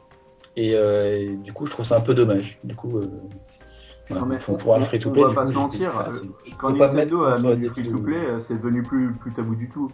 Enfin, Nintendo, quoi qu'il fasse, tout le monde dit amen. Le jour où ils ont fait leur free-to-play, franchement, moi j'étais halluciné de voir, ah ouais, non, mais consensuellement et tout ça. Mais nous, on avait les mêmes choses. Quand on sortait un projet pay-to-play, on en a sorti quelques-uns en douce quand même chez Motion Twin. Voilà, personne et tout. Putain, la transformation, ils nous disent tout le temps qu'ils veulent pas de free-to-play, machin. Pof, tu sors un free-to-play. Ah ouais, bah ouais, maintenant on peut se payer. Franchement, mais l'hypocrisie hallucinante. Ouais. Je suis assez d'accord. On a testé, hein, c'est pas... Je suis assez d'accord parce qu'en plus, c'est le même problème que j'ai avec Flash, c'est juste une histoire d'image parce que j'ai pas une pénurie de joueurs, au contraire, quoi. Ça m'apporte une communauté incroyable et du coup, j'ai absolument pas à me plaindre de ça. C'est vraiment juste une histoire de perception et d'image que ça peut donner, quoi. Donc, c'est peut-être complètement vain comme demande. C'est ça, c'est que les influenceurs qui sont eux-mêmes influencés, au moment où ils prêchent la bonne parole, les gens ils font pas forcément ce qu'ils disent, par contre les autres gens ils ferment leur gueule. Et là, malgré que la grosse masse, eux, ils demandent du free-to-play à donf, et alors je vais vous le dire, hein, ils payent beaucoup plus cher pour un free-to-play qui a l'air pas équilibré. Alors nous derrière, on essaie de l'équilibrer en douce en faisant des trucs pour se pour que ça équilibre quand même dans d'autres certains systèmes, quoi, pour que ça reste équilibré malgré que tu payes. Mais franchement, les joueurs ils veulent carrément à fond payer pour les trucs où ils savent que ça va pas être équilibré. Et ça c'est clair, les gens ils sont hyper hypocrites. En Asie, un bon free-to-play, pour discuter avec un asiatique, c'est un asiatique où quand tu payes, tu vas gagner. Voilà. Point barre. Eux ils s'en foutent. Culturellement, ils en ont rien à battre. Ouais, c'est ça. C'est incroyable. Je sais plus avec qui je parlais de ça, quoi. C'est en Asie, c'est vraiment je paye pour gagner, quoi. Et j'ai aucun problème avec ça, et j'ai aucun problème à payer un bot pour jouer à ma place. Pas de souci. Et en Amérique et en Europe, c'est pas du tout ça, quoi. C'est complètement différent à ce niveau-là. Non, en Europe, on va plutôt préférer utiliser Facebook et partager et montrer notre score pour accéder à d'autres choses. Ça commence à devenir un peu vieux, ça, en même temps. C'est une vieille mécanique de Farmville qui est un peu désuète quand même aujourd'hui, surtout que Facebook a bien fermé le mur à ce genre de notifications. C'est beaucoup moins facile de spammer pour avoir des vies sur Facebook maintenant qu'il y a même 3 ou 4 ans, quoi. Ah oui, c'est devenu impossible. Oui, c'est devenu impossible. 2.0. Mais ce qu'a fait Crossy Road, par exemple, de très intelligent, c'était de partager, mais le partage intelligent, c'est-à-dire qu'on pouvait partager son screenshot de sa bestiole écrabouillée sur Twitter, et du coup, ça fait du partage. Tu gagnes rien, mais c'est marrant, quoi. Et du coup, ça propage le jeu, quoi. Oh, c'était l'ingénierie sociale. Ouais. Ça, en fait. Là, du coup, ils ont été innovants là-dessus. Oui. Enfin, ils n'ont pas inventé le screenshot ni le fait de le poster sur Twitter, hein, mais c'est comme ça que Neko Atsume a bien pris aussi. Hein, c'est les photos de chat, photos de chat sur Twitter, quoi. Ah, j'avais un troll pour toi, Mélie. Je l'ai oublié, t'as bien réussi. Pas Flash. Oh non, pas Flash, non. Ouais, et c'est à propos du free-to-play, parce qu'à un moment, on s'était lancé dans une grande discussion avec Benjamin Soulet sur le free-to-play et qu'est-ce qu'il est valable de payer ou pas pour, entre guillemets, acquérir plus de pouvoir, de notoriété, machin et tout. Et on en vient forcément au chapeau. Oui. Et un des trucs les plus insupportables pour nous dans le free-to-play, nous on faisait surtout du free-to-play qui jouait sur les mécaniques, alors que toi tu faisais du cosmétique, nous on le faisait pas pour des raisons de production. C'est-à-dire que ça payait pas si mal pour nous, mais on n'avait pas envie d'avoir des graphistes qui produisent en continu du graphisme pour faire ça. Je pense que tu le sais déjà d'ailleurs, tout ça. Mais ce qui était intéressant, c'est de voir que même le chapeau, chez nous, ça créait des strates sociales et du coup, ça créait des problèmes. Et rien que du free-to-play sur le cosmétique, qui soi-disant pour les joueurs, ça passe, etc. En fait, ça crée des vrais problèmes de tension entre gens qui payent et gens qui payent pas. Et je pense que League of Legends d'ailleurs joue bien de ça. Et au-delà de leur bullshit, oui, non, mais c'est un free-to-play propre. Un free-to-play, c'est jamais si propre que ça. Il faut juste pas considérer que c'est propre ou ça. Il faut passer à côté de ça. Mais voilà, est-ce que toi, tu l'as pas perçu aussi, ce côté, le chapeau, ça crée aussi une forme de problème, quoi. Oui, mais là où on se différencie quand même beaucoup des autres, c'est que la différence... Bon, si des joueurs m'entendent, ils vont hurler, mais la différence entre le prix en soft currency et le prix en hard est pas si énorme. C'est-à-dire que... comment dire, dès qu'on a mis le free-to-play en place, on a mis des prix très bas. Et du coup, c'était pas forcément une bonne idée dans notre sens parce que du coup, on est à l'équilibre. Avec le nombre de joueurs qu'on a, on devrait techniquement faire plus d'argent. C'est, mathématique. Mais on a mis des prix très bas dès le début, ce qui fait que il n'y a pas tellement de différence entre les gens qui payent et les gens qui payent pas. C'est-à-dire que en jeu, tu peux absolument pas savoir qui a payé et qui n'a pas payé. Donc, oui, mais aussi parce que tout ce que tu vends peut être accessible en soft. Oui. Parce que la plupart des free-to-play agressifs, tu les as pas en soft, tu payes. Oui, après League of Legends, j'imagine que tu peux les avoir en soft, mais c'est hyper long et tu peux jamais tout avoir. Quoi. Alors, justement, j'avais mon petit truc parce que je savais que vous diriez ça.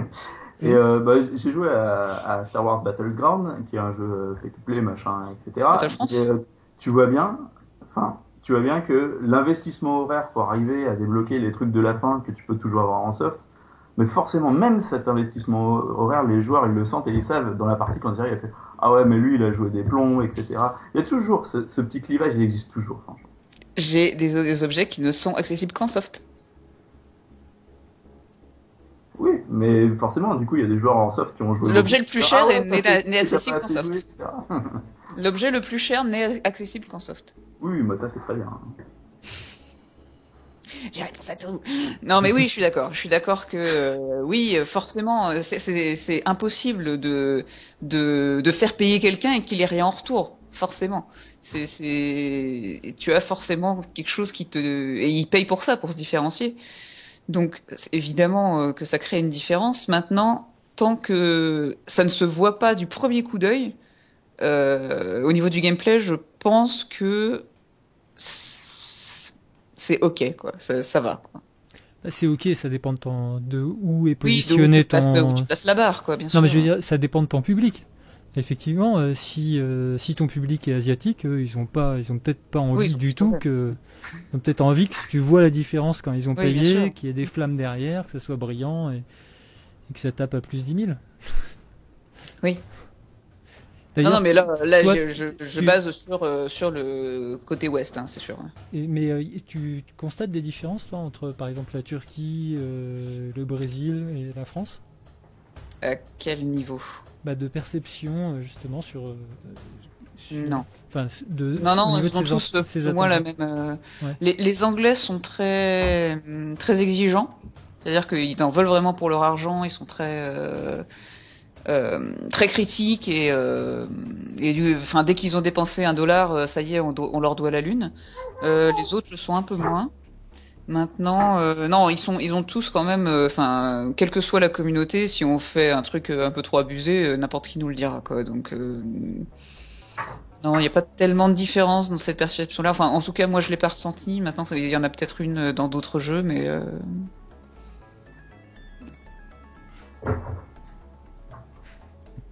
Helmut, toi, t'as pas d'avis sur le démon free-to-play? Non, moi je joue à quelques free-to-play donc je les aime bien, mais. Le mec Non, mais- il se ranque. Non, mais c'est. En termes d'image, c'est vrai que le free-to-play se traîne quand même une image qui est pas. Comme ce que vous disiez, pas forcément. Reluisant. Non, ne serait-ce que authentique par rapport à ce que sont vraiment les free-to-play, etc., quoi. Mais je pense que c'est juste l'époque du début des free-to-play où ils se sont quand même pris pas mal de casseroles, etc. Ils s'en prennent encore maintenant. Il y a Payday 2 qui s'est pas mal foiré en essayant d'introduire des trucs à ce niveau-là. Et c'est juste connaître ses joueurs, faire des choses en accord avec ça. Et puis normalement, si les choses sont faites correctement, il y a quand même beaucoup d'exemples de free-to-play qui marchent et qui marchent de mieux en mieux. Enfin, j'ai l'impression que le free-to-play, c'est quelque chose qui commence à être rodé, où on commence à voir des schémas qui ressortent, où les choses qui marchent, on commence à les voir. Et ce qui marche pas et ce qui est dégueulasse, c'est élagué assez vite, en fait. Et je pense que ça va... en fait, je pense que ça va aller de mieux en mieux, dans le sens où il va y avoir de plus en plus de bons free-to-play. Et que ça va tout simplement. Enfin, j'espère en tout cas que naturellement. Je sais pas, quand je vois Battle changer Royale, Clash Royale là, de Supercell qui a fait Clash of Clans, on m'a rapporté la monétisation de ce truc et ça fait peur a priori, quoi. C'est très culturel, hein. Mélie, toi tu disais qu'il n'y avait pas trop de déculturel, nous on en voyait énormément. Par exemple, les Espagnols, ils payaient pas, ils auraient préféré de la pub plutôt crever que de payer. Les Français, oui, nos Brésiliens sont un peu comme ça, mais parce plutôt- qu'ils juste ils ont pas les plutôt moyens, quoi. payer et crever pour de la pub. Franchement, on voyait quand même beaucoup de disparités culturelles, et c'est vrai que ces free-to-play, comme Clash of Clans, etc., oui, ils vont être de meilleur en meilleur, mais c'est aussi parce qu'ils adressent des cultures de façon assez maligne, quoi. Sur un Ragnarok, ou sur toutes les choses comme ça, quand ils commencent à introduire du pay to win, il y en a qui ont vraiment pas peur en Orient. Il y a quand même des trucs vraiment salaces, quoi. Ils sont étudiés quand même pour être addictifs. Hein. C'est plus étudié pour être addictif que pour être un jeu intéressant. C'est pas assuré parce que t'as des très bons jeux derrière parfois, hein, mais bon, après ils se permettent des choses parce que culturellement c'est acceptable. Simplement. Moi, je pense qu'il y a un problème avec le free-to-play. Et je pense qu'il se traînera le côté démon pendant encore très longtemps. C'est malheureusement, mais c'est aussi à peu près vrai pour beaucoup de jeux en ligne, c'est qu'ils peuvent commencer en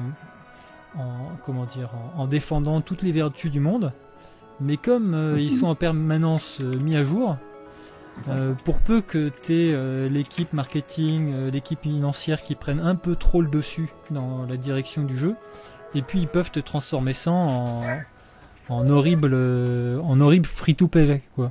Ça peut bien commencer et mal finir. Ça manque peut-être effectivement d'engagement clair de la part des éditeurs des free-to-play, mais après est-ce qu'ils peuvent les respecter? Là, ça ressemble à de la parole politique. Donc c'est vrai que je pense enfin, nous aussi, hein, on va être en free-to-play avec Gango Space, et c'est vrai que c'est difficile. Enfin, moi, je sais qu'on va se traîner ça comme un boulet, mais pour plein de raisons. Après, je pense aussi que la majorité des gens, la majorité des nouveaux joueurs, eux, ils ont très peu de problèmes avec ça. Ils sont même plutôt demandeurs qu'autre chose. Donc peut-être dans 5-10 ans, on aura moins de problèmes. J'espère. Je touche du bois.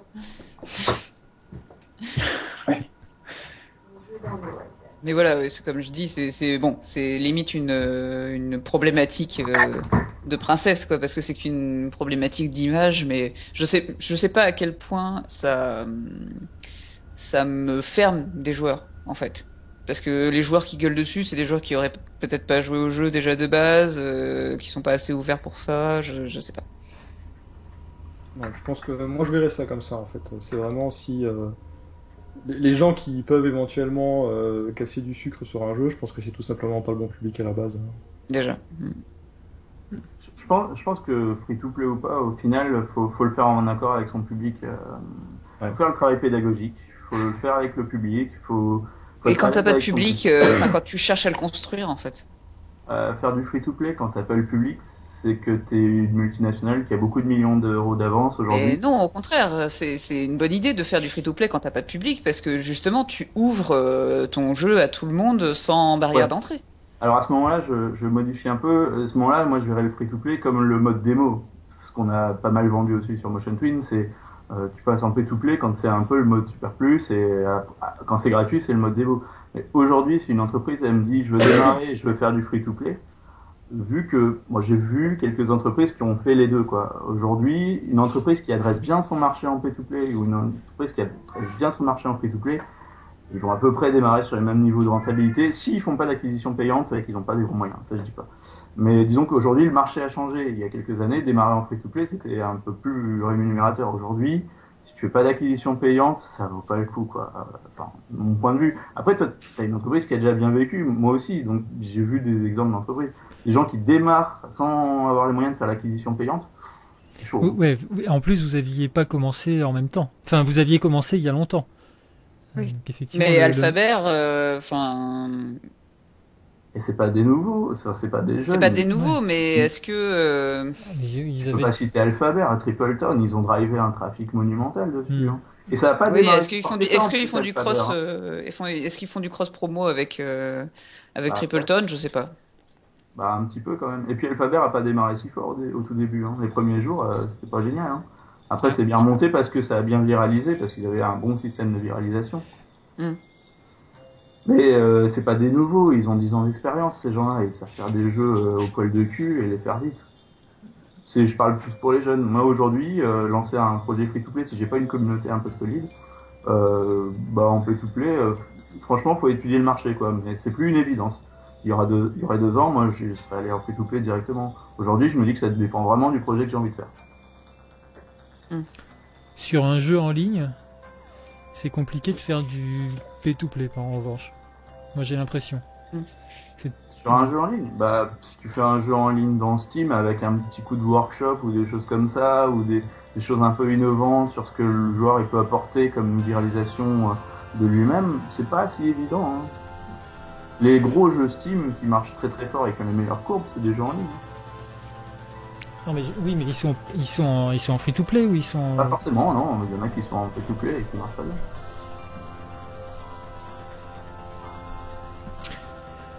Cher Mélie, est-ce qu'on a combattu tes démons? Oui, tout à fait. Bon si on a fait le tour de nos débats, on va peut-être, comme il nous reste un petit peu de temps, on peut prendre quelques questions si vous en avez vu tourner qui vous intéressent à répondre. Je sais pas ce que vous en pensez. Là, j'en ai pas noté spécifiquement, mais peut-être que le chat va avoir des questions. As-tu des questions, chat? Le chat, parle-nous. Parle-nous. En attendant qu'ils réagissent, moi j'avais une petite anecdote vis-à-vis du free-to-play. Quand nous on a sorti notre premier jeu sur mobile, c'était notre premier jeu, on voulait pas qu'il y ait de barrière à l'entrée. Bon, c'était un jeu payant, et donc on a fait le coup de la démo, mais avec un achat in-app pour débloquer le jeu. Et en fait, le truc super bizarre qui s'est passé, c'est qu'il y a beaucoup de gens qui ont perçu ça comme un free-to-play, parce que c'était gratuit avec des achats in-app. Et en fait, si tu fais un achat in-app, c'est perçu comme un free-to-play, mais si tu fais une démo et à côté une autre application premium payante entièrement sans passer par un achat in-app, enfin un achat autre, c'est pas perçu comme un free-to-play. En fait, et c'était vachement bizarre parce qu'en fait, on a eu la presse d'un free-to-play. Il y a des gens qui... Ouais. Et voilà, enfin, c'était juste l'anecdote, quoi. C'était vraiment un petit peu bizarre.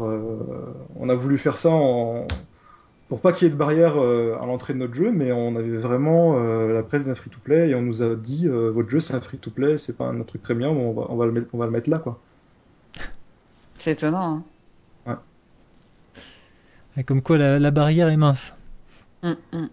Bah, souvent dans nos métiers, honnêtement, on a beau designer des trucs et essayer de prendre en compte des machins à l'avance, mais c'est la perception utilisateur qui qui va nous enseigner comment vraiment vendre notre truc et comment arriver à discuter avec la communauté.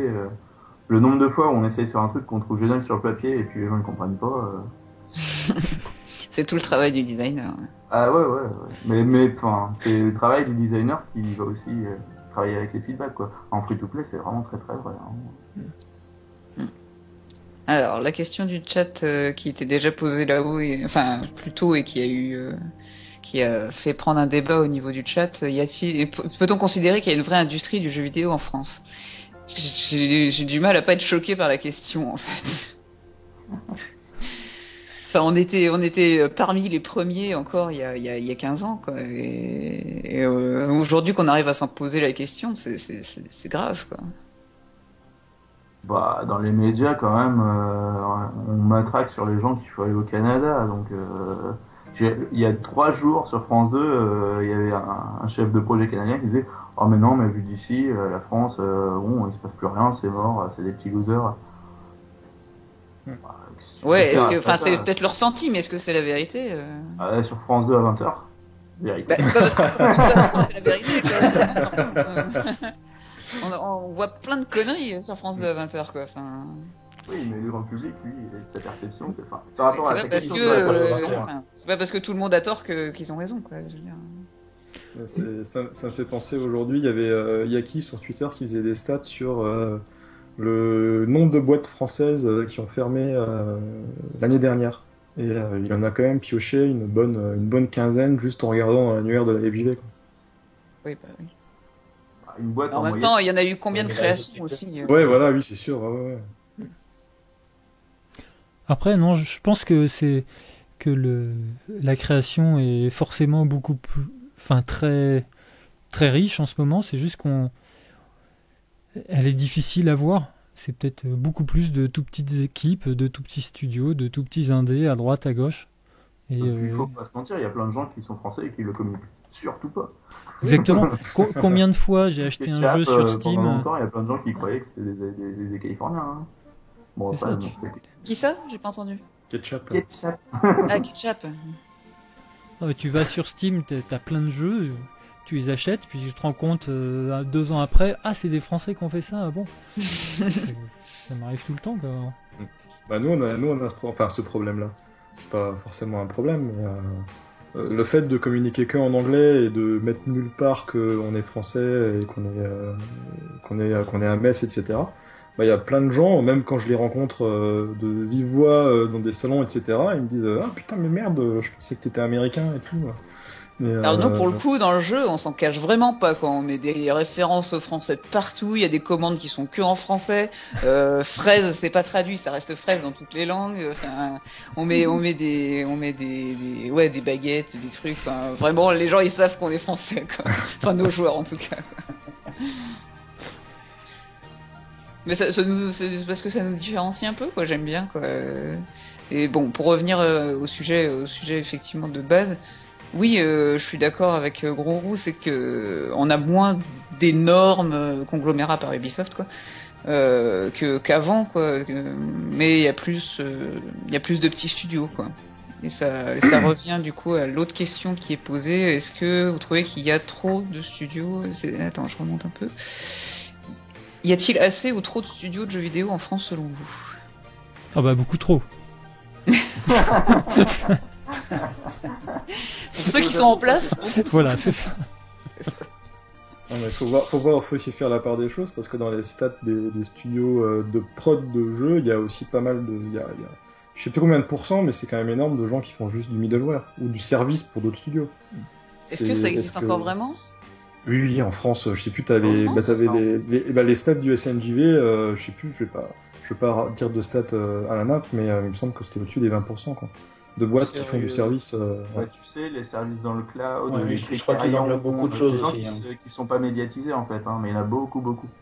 Les traductions, les pierres, Mm. marketing, ça fait un Mm. paquet. Bon, on parle de studio de développement là pour le coup, du coup. Ouais, voilà, mais donc ça en fait moins que Ah, ce qui est Criterion, référencé. il- Hein. Ouais. il y a beaucoup de gens qui font à la fois de la techno et qui font leur jeu après, hein, c'est un business model, donc il y en a plein. Hein. Donc, est-ce qu'il y a trop de studios? Enfin, non, c'est pas le problème, c'est pas qu'il y ait trop de studios, c'est, comment dire? Est-ce que c'est un problème qu'il y ait Parce trop qu'il de y en a- jeux? C'est plus ça qu'il faut se Oui, dire, c'est quoi. pas Est-ce pareil, qu'il y a, voilà. qu'est-ce qu'il y a? C'est intéressant qu'il y ait plus de studios. Enfin, c'est un peu aussi la différence aussi au niveau de la répartition géographique, je trouve. Moi, je sais que quand on a un nouveau studio qui s'installe pas très loin de chez nous, on est content parce que ça nous permet de justement de dire on n'est pas que 3, 4, 15 personnes en local, on est beaucoup plus nombreux. On existe en tant que secteur jeux vidéo en local en fait, et rien que ça aussi, c'est nous permettre d'être plus visible aussi pour le secteur. On est Ouais, enfin, content pour le quand il y a secteur, plus mais de qu'est-ce que studios ça qui t'apporte s'installent à côté. qu'il y ait des studios qui s'installent à Angoulême finalement au niveau de ton public? Rien. Alors au niveau du public, pas forcément, mais au niveau des projets, ça peut apporter, puisque on peut faire des projets, enfin on a déjà fait d'ailleurs des projets avec d'autres studios, des projets auxquels qu'on n'aurait pas pu faire si on avait été tout seul. On s'est mis à 3 studios ensemble pour faire un seul projet, et tout seul, c'était totalement impossible de le faire, quoi. Ouais, à Bordeaux, c'était vraiment le cas aussi. Il y a quelques studios qui étaient très autonomes, mais quand même la plupart, effectivement, on se file les projets, on s'aidait, on se machin et tout ça. À part les studios qui marchaient très très fort tout seuls, la plupart des autres studios bordelais ont coopéré beaucoup. Hein. Avec Asobo, quand on était à Mad Monkey, on leur a filé des coups de main et vice versa. Donc c'était très très fréquent. Et puis, au Alors niveau beaucoup de ressources, petits studios à côté, c'est quand même vachement bien, parce que dès que t'as un pépin technique, tu peux trouver un expert, quoi. Ouais, nous c'est pareil, on se monte en cluster et on se file des coups de main. Ou même on se et passe puis des là, prestats, donc, etc. je voulais dire, hein, au niveau ressources, c'est plus facile lorsqu'on est plusieurs studios, puisque pour recruter, les personnes qui viennent se posent moins la question si jamais le studio ferme ou s'il y a un problème ou n'importe quoi, il y en a d'autres à côté, quoi. C'est plus facile de faire venir les gens aussi. On est quand même assez petit là où on est. Nous, on n'a pas de souci là-dessus parce qu'on est assez jeune et on est plutôt en croissance, mais c'est tout bête, hein, mais faire venir quelqu'un dans un trou paumé, voilà, on n'est pas à côté d'Ankama, on n'est pas à côté de Ubisoft, Montpellier ou des choses comme ça, quoi. Il y avait Non, il n'y a pas trop de studios. Alors, il y avait une question. Est-ce que vous êtes sensible aux origines d'un jeu, à l'apport culturel et l'apport culturel de son origine? De la nationalité, ouais, de ce que je vois. Bah, comme j'ai dit, oui, nous, on met plein de références françaises dans le jeu, donc oui. mais je suis sensible quand je le fais. Après, je sais pas trop dans les jeux que je joue si j'ai envie de voir des références au pays d'origine du développeur.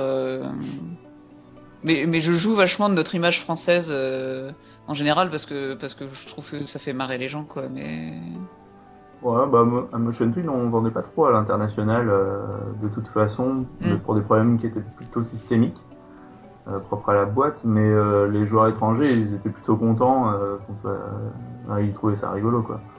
Après, on avait des problèmes de culture, des visions divergentes du support, on va dire. Mais ouais, c'est plutôt intéressant. Après, les origines culturelles, nous, moi je bossais avec une espagnole, un chilien, un machin, un truc, donc les jeux, ils étaient pas forcément hyper franco-franco. Mais... Moi-même, je suis mauricien. Moi, j'aime bien l'origine des créateurs, je m'en fous un petit peu. En revanche, je trouve qu'il est dommage qu'effectivement, qu'il n'y ait pas plus de jeux qui explorent des cultures qu'on n'a pas l'habitude de voir, parce que bon, les San Francisco, Paris, Londres, Tokyo, c'est bon, c'est bien traité. En revanche, le reste du monde, on a l'impression qu'il n'existe pas vraiment. Et bon, alors il y a des très mauvais exemples. Il y a des jeux qui essaient d'explorer ça, mais très mal. Puis il y en a d'autres qui l'explorent très bien. Il y a, pour en citer un, il y a Loco Macito, un dev indé espagnol qui fait ses petits jeux dans son coin 100% gratuit, même pas free to play. Et lui, il a fait un jeu, c'était Gurodan, un espèce de petit shmup, on va dire. Et c'était très intéressant parce qu'il explorait une légende des îles Canaries. Donc aux Canaries, il y a un volcan, pour ceux qui ne le savent pas, qui rentre parfois en activité. Et donc dans la légende, il est dit qu'il y a un espèce de monstre qui habite dedans, et puis c'est quand il en sort que ça provoque une éruption. Et du coup, faire ce petit jeu avec cette histoire, même si le gameplay est très simple, etc., j'ai trouvé ça mais hyper rafraîchissant. Il est pas sorti en 2015, sinon je l'aurais mis jeu de l'année pour moi, parce que bah voilà, j'avais envie de... Enfin, moi j'aime beaucoup découvrir ce genre de choses, et effectivement s'il y en avait un petit peu plus, je dirais pas non. Bah, déjà, il y a un truc un peu... comme John Morris, on connaît le problème, c'est que les jeux, soit on les pirate, soit ils coûtent atrocement cher. Quand on les piratait, la configuration pour la faire tourner, on pouvait pas se la payer parce que les gens en roupies, ils peuvent pas mettre 2 ans de salaire dans une machine, quoi. Donc c'est avec Internet et les jeux de poids légers et choses comme ça qu'aujourd'hui, certaines cultures accèdent à un gaming, on va dire, de qualité, qui soit pas que du AAA, quoi, entre guillemets. Donc on va dire que la mondialisation, on va devoir passer un petit peu dessus pour qu'il y ait un peu plus de choses qui émergent. A contrario, t'as aussi des cultures qui prennent un malin plaisir à se faire passer pour d'autres, hein. Tu vois, tous les Finlandais qui font des jeux qui ressemblent pas du tout à des jeux finlandais, mais plutôt à des clones de jeux US ou anglais. Ça dépend un peu des biais culturels, etc. Je pense qu'il va falloir encore attendre quelques années. Là, j'ai vu un superbe jeu africain, c'était très intéressant, qui parlait du côté chaman et de l'invasion que ça peut avoir dans le quotidien, etc. C'était vachement intéressant. Mais oui, tant qu'ils n'auront pas des conditions de jeu vraiment sympa. Je veux dire, la PS4 officiellement, elle n'était pas vendue dans ces pays-là jusqu'à il n'y a pas longtemps. Mais même sans aller même sans aller jusque dans des endroits où les gens ont un problème d'accès aux outils informatiques, même en France, si tu prends juste la France, je veux dire, si tu prends le terreau, la culture qu'il y a en France, qui est hyper vaste. Par exemple, est-ce que tu connais un jeu qui parlerait des rois de France ? T'as des films, t'as des livres, des machins, t'as énormément de choses qui existent là-dessus. T'as pas un seul jeu. T'as eu des point and click à l'époque. Ouais, on a participé à ça aussi. On avait déposé des dossiers CNC pour ce genre de projet, etc. Ouais. Voilà, c'est là que j'ai vu. Le CNC à l'époque, il aidait que les projets comme ça aussi. Hein. C'était dur d'ailleurs pour faire autre chose. Maintenant, il essaie plus.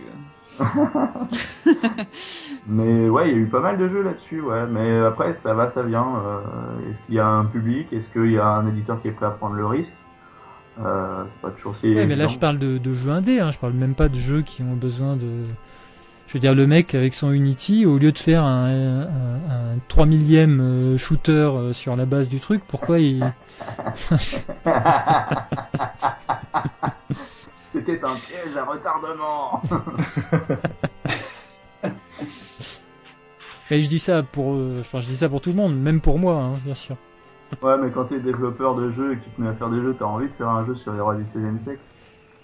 Il faut de la maturité, ou alors faut avoir accès depuis longtemps, etc., etc. Ça demande un contexte. Non, mais pour le coup, j'ai trouvé le traitement de la légende des Canaries super bien. Parce qu'il n'y a pas de texte, hein, c'est pas un jeu narratif, c'est un jeu d'action. Donc, a priori, à portée de tout le monde, ça serait le premier jeu de tout un tas de personnes. Sauf que, au lieu de le faire avec un petit vaisseau dans l'espace, il a dit, tiens, ça va être dans un volcan avec des monstres. C'est traité un peu à la manière d'un Sentai. Donc, c'est assez fun, un gameplay ultra simpliste. Mais voilà, ça traite d'autres choses. Et je dis. Contresort.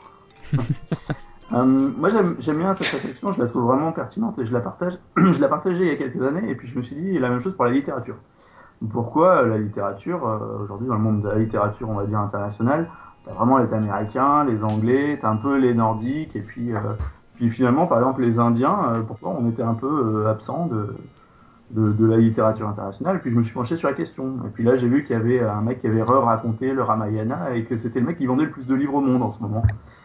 Et on n'entendait pas parler en France. Donc c'est un mec qui s'appelle Ashok Kabenker et qui a vendu vraiment des pétachiers de livres. Ce qui se passe, et c'est pareil pour le jeu vidéo, c'est qu'il y a aussi beaucoup de jeux qui n'arrivent pas jusqu'ici. Parce que si tu fais un jeu en indonésien, bah, les mecs ils vont pas le traduire et l'emmener même en anglais s'il faut. Parce qu'en indonésien, peut-être qu'ils parlent très bien anglais, mais bon, ils vont peut-être pas le faire en anglais. Donc faut se méfier un peu de notre perception. Ici, on perçoit ça. On n'a jamais entendu parler du Ramayana qui a vendu quasiment autant que Tolkien. Et pourtant, c'était un méga hit. Et ça demande quand même... je dis pas que t'as pas raison dans le sens où il n'y a pas assez d'œuvres, mais je pense qu'il y en a plus que tu ne le penses.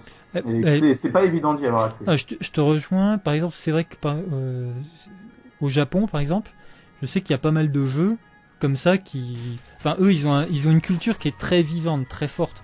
Donc forcément, ils la réintroduisent en permanence dans leur création. Ils ont même une culture de l'instantané. Enfin, les mangas au Japon, tous les 3 mois, tu vires tout le reste et on n'entend plus jamais parler. En France, c'est impensable, des trucs comme ça, quoi.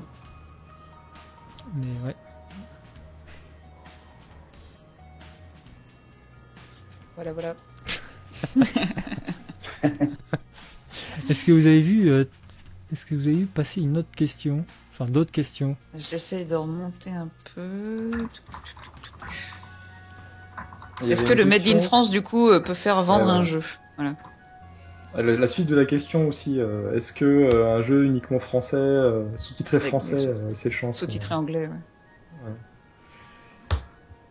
Bah, comme The Witcher, il y en a pas mal qui le mettent en polonais, quoi. Je pense que oui. Tu joues à The Witcher? Quoi, et alors, quoi? Tu joues en polonais à Witcher? Non. mais il y en a? Ouais, après, est-ce que c'est un argument de vente pour Witcher? Je sais pas. Bah... non. Sur son territoire national, probablement qu'il y a beaucoup de gens qui l'ont acheté, mais... Oui. À l'international, honnêtement, j'ai jamais vu de référence dans les discussions comme quoi, parce que c'est français, je vais y jouer. Pour le coup, c'est un avantage pour être vendu en France. Sur le territoire français, il vaut mieux dire qu'on est français. Je vois pas trop le désavantage que ça peut apporter. Bah, un public plus restreint. Non, ce que je veux dire, c'est si ton jeu, si tu fais un jeu, le faire que en anglais, c'est peut-être un peu dommage. Oui, maintenant, la question c'est est-ce que le Made in France fait vendre? Est-ce que spécifiquement, parce que tu vas dire que t'es français, tu vas vendre plus que si tu dis rien? Moi, je pense qu'en France, oui. À l'international, peut-être que les gens s'en foutent, mais en France, oui, ça compte. Donc du coup, oui. Finalement, tu as un intérêt à le faire, quoi. Est-ce que c'est pas mauvais du coup à l'international? Ça va pas Il y a un petit peu de French bashing dans certains pays. Wow. Ouais, grave. Nous, sur certains forums, pareil. Donc, à chaque fois que j'ai des Google Alerts et que il est mentionné qu'on est français, c'est les Français ont jamais gagné une guerre, les Français sont des lâches, les Français sont dégueulasses. Et voilà, c'est assez souvent ça, mais c'est drôle. Enfin, c'est dans l'optique de faire rire et de machin. Ouais, donc, okay, ouais. je pense pas que ça nous desserve dans quoi que ce soit, quoi. Mais un des motos de Transformers du début, c'était French Physics. C'est-à-dire que le moteur de physique est vous tellement... êtes allé à fond dessus, en fait. Non, c'était les joueurs qui disaient ça. C'est-à-dire que il criait omelette du fromage parce qu'à la base le jeu n'était qu'en français. On l'avait pas traduit en anglais. C'est quand on l'avait fait, il était qu'en français, quoi. Et donc du coup les joueurs anglais ils hurlaient omelette du fromage dans le chat et c'était French Physics. C'est parce que le moteur physique était tellement pété que voilà, c'était French Physics, quoi. C'est du coup ça fait rire. Ça c'est rigolo. C'est plus ça te crée en fait ta société de joueurs, quoi. C'est juste c'est des trucs qui émergent de ton jeu, en fait. C'est ça qui est intéressant. Oui, mais c'est pas péjoratif, quoi. Ouais, non, quasiment tout dans Transformers, c'est dérivé de ce que les joueurs ont pu dire ou faire. On s'adapte beaucoup à ce qu'ils créent, quoi.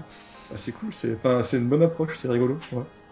Moi, pour renverser la chose, je dirais plutôt que le fait que ce soit fait en France, ça nous apporte un regard un peu différent. Je vais prendre un triple A, histoire de... C'est pas trop mon truc, mais voilà, les mecs qui ont fait Assassin's Creed, en puisant dans la culture et dans notre amour de l'histoire, qu'on partage pas forcément avec beaucoup de peuples anglo-saxons, etc., bah, du coup, ils sont arrivés à faire quelque chose qui était vraiment original et que les gens, ailleurs, ils voyaient pas trop, quoi. Donc voilà, les Américains, sortis de la Seconde Guerre mondiale, voilà, l'histoire c'est pas forcément leur grand truc. Alors du coup, Ubisoft, ils ont pu vraiment creuser là-dedans et trouver des choses originales. Donc le fait d'être français, c'est aussi nos spécificités d'éducation et d'études des humanités qui vont nous apporter des choses. Le Made in France en soi, ça fait peut-être vendre un peu plus sur certains types de production, mais franchement, c'est pas toujours c'est évident. Souvent, c'est à part de la communauté à laquelle tu parles. Si tu fais un jeu en anglais et que tu vas parler, tu vois, un jeu de zombies avec des Cadillacs, je sais qu'en français, les gens bof, quoi. Alors qu'aux États-Unis, ça part tout seul, quoi, ça explose. Donc c'est aussi à travers les thèmes que tu abordes, ce que tu connais à travers ta culture, que ça va se construire, tout ça. Tiens, il y a une question de Tavrox. Tu l'as vu passer, non? Ouais. Oui, ça m'a fait rire, je crois. Ouais. Alors, quel impact a eu sur ton métier d'avoir des enfants? Pas. Enfin, il y a deux grandes choses. Déjà, ça t'apporte que ça te permet de te structurer et de nettoyer entre guillemets, de compartimenter ta vie, parce qu'il y a des moments où tu dois être à fond sur tes gosses, il y a des moments où tu dois être à fond sur ta création. Et ça te rend aussi plus efficace quand tu vas rentrer dans les processus de création, parce que ton cerveau, il sait que comme il est accro à créer, il va vraiment mettre toute son énergie possible et te claquer le plus vite possible pour que vraiment tu sois efficace à ce moment-là. Ça, c'est la première chose. Donc en termes organisationnels, c'est quand même vraiment très intéressant et ça m'a beaucoup apporté physiologiquement, entre guillemets, mais on va dire que ça m'a permis de compartimenter ma vie et je trouvais ça plutôt intéressant. La deuxième chose qui est un peu plus vicieuse, c'est plutôt le regard des autres qui n'ont pas d'enfants, qui eux sont, j'ai pas envie de troller, donc c'est plutôt un ressenti. C'est qu'ils te stigmatisent vachement, comme quoi, voilà, tu vas pas faire des heures sup à tout bout de champ, et puis tu vas machin, et puis tu vas te barrer un moment, et puis bon, voilà, tu vois, cette équipe, c'est que des papas, donc on a l'impression qu'ils avancent pas aussi vite, alors que tu peux t'avancer plus vite. Enfin, t'as quand même vachement de saloperies, surtout dans notre génération où à 30 ans, t'as des enfants à 30 ans, c'est hyper jeune. Quoi? Enfin bref, donc, des enfants, ça m'a apporté plein de choses géniales, ça m'a apporté de l'inspiration, ça m'a apporté plein de façons de me poser, de profiter de la vie, etc. Après, franchement, le regard des autres, des fois, j'ai trouvé ça un peu bizarre, quoi. Donc c'est pas forcément hyper cool de te connecter avec des gens, d'avoir cette même strate ethnologique, entre guillemets, d'avoir l'impression de faire partie du même monde, et puis d'un coup, t'as l'impression que ce simple fait, ça peut te couper du reste. Donc c'est ambivalent comme sentiment, mais oui, je suis content. Moi, ça m'a apporté deux alpha-testeurs.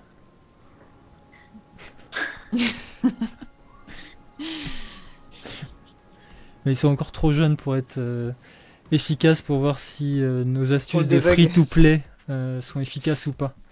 Et en plus, j'ai peur parce qu'après ça va être ma carte bleue. Donc, Donc méfie-toi de ce que tu fais. C'est ça. Je vais voir la limite. Mais oui, je sais pas s'il y en a d'autres parmi vous qui ont des enfants d'ailleurs.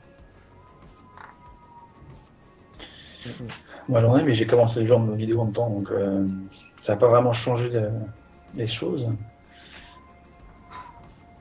Ouais, moi c'est pareil. Donc je sais pas comment c'était avant. Moi c'est pas pareil et je me demande bien comment je vais foutre cette... Enfin parce que c'est... Non, j'ai aucune idée comment je vais survivre, quoi. Mais t'as des chats déjà, non? Oui, oui. C'est un peu plus low maintenance que les enfants, si tu veux, quand même. Et non, mais vraiment, je me pose la question, parce qu'en plus, étant une femme, pour le coup, t'es de fait physiologiquement beaucoup plus engagée dans l'histoire, et j'ai aucune idée de comment je vais gérer ça, quoi. déjà qu'aujourd'hui j'ai à peine le temps de me faire à bouffer. J'imagine même pas avec un gosse quoi. T'as des loisirs, sinon? Non. Ah ouais. Donc tu peux pas couper là-dedans. Ah non, il y a que le sommeil quoi. Tu dors combien en ce moment? 7-8, je vais réduire à 5. Ah bah ça va, t'as de la marge. C'est ça. Tu passes à 5 et tout va bien. C'est ça. Il y a que ça, hein, parce que je sais pas comment je vais faire. Il y a un truc qui est amusant quand on a des enfants, c'est quand il faut Alors, que des nos failles enfants, amusantes. non, que nos enfants expliquent Tu quels vois sont le. C'est de ça que je parle.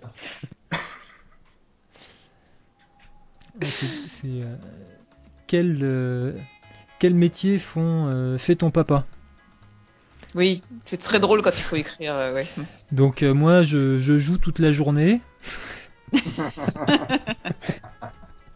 Je fais du jeu vidéo et je pense que l'école ils doivent pas très bien comprendre. Non, c'est sûr. Pareil sur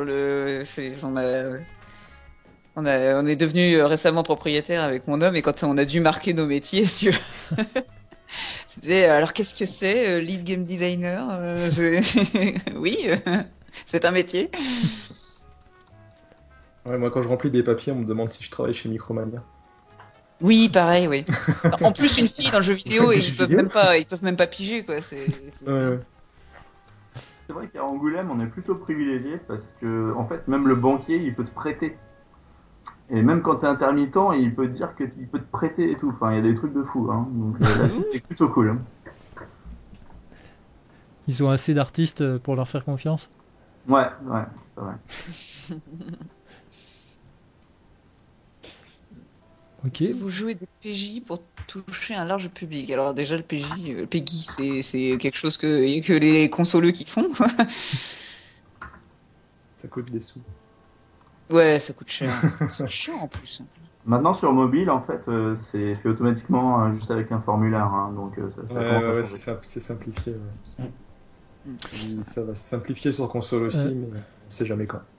Sinon, on va arrêter l'émission là. En fait, je viens de voir l'heure tout d'un coup. Donc, merci à tous pour cette Indie Coffee du Nouvel An. Et merci à toi d'avoir tout organisé encore d'une main de maître avec une réalisation encore plus hollywoodienne. Attends, je te change. Hollywoodienne, Voilà, je te mets en grand. Vas-y. Alors, ouais, ce soir, il y avait de la production value. Hein. Ah ouais, non mais je attends, on est en grand maintenant. Là, je fais tout l'écran. Il y a de la musique, il y a un super layout, il y a des flyers, il y a une animation sur Twitter. Le mois prochain, on va mettre des effets spéciaux. Ouais. Des flammes, des étoiles. Des petits shaders, des petits glitters qui sont sur les vidéos.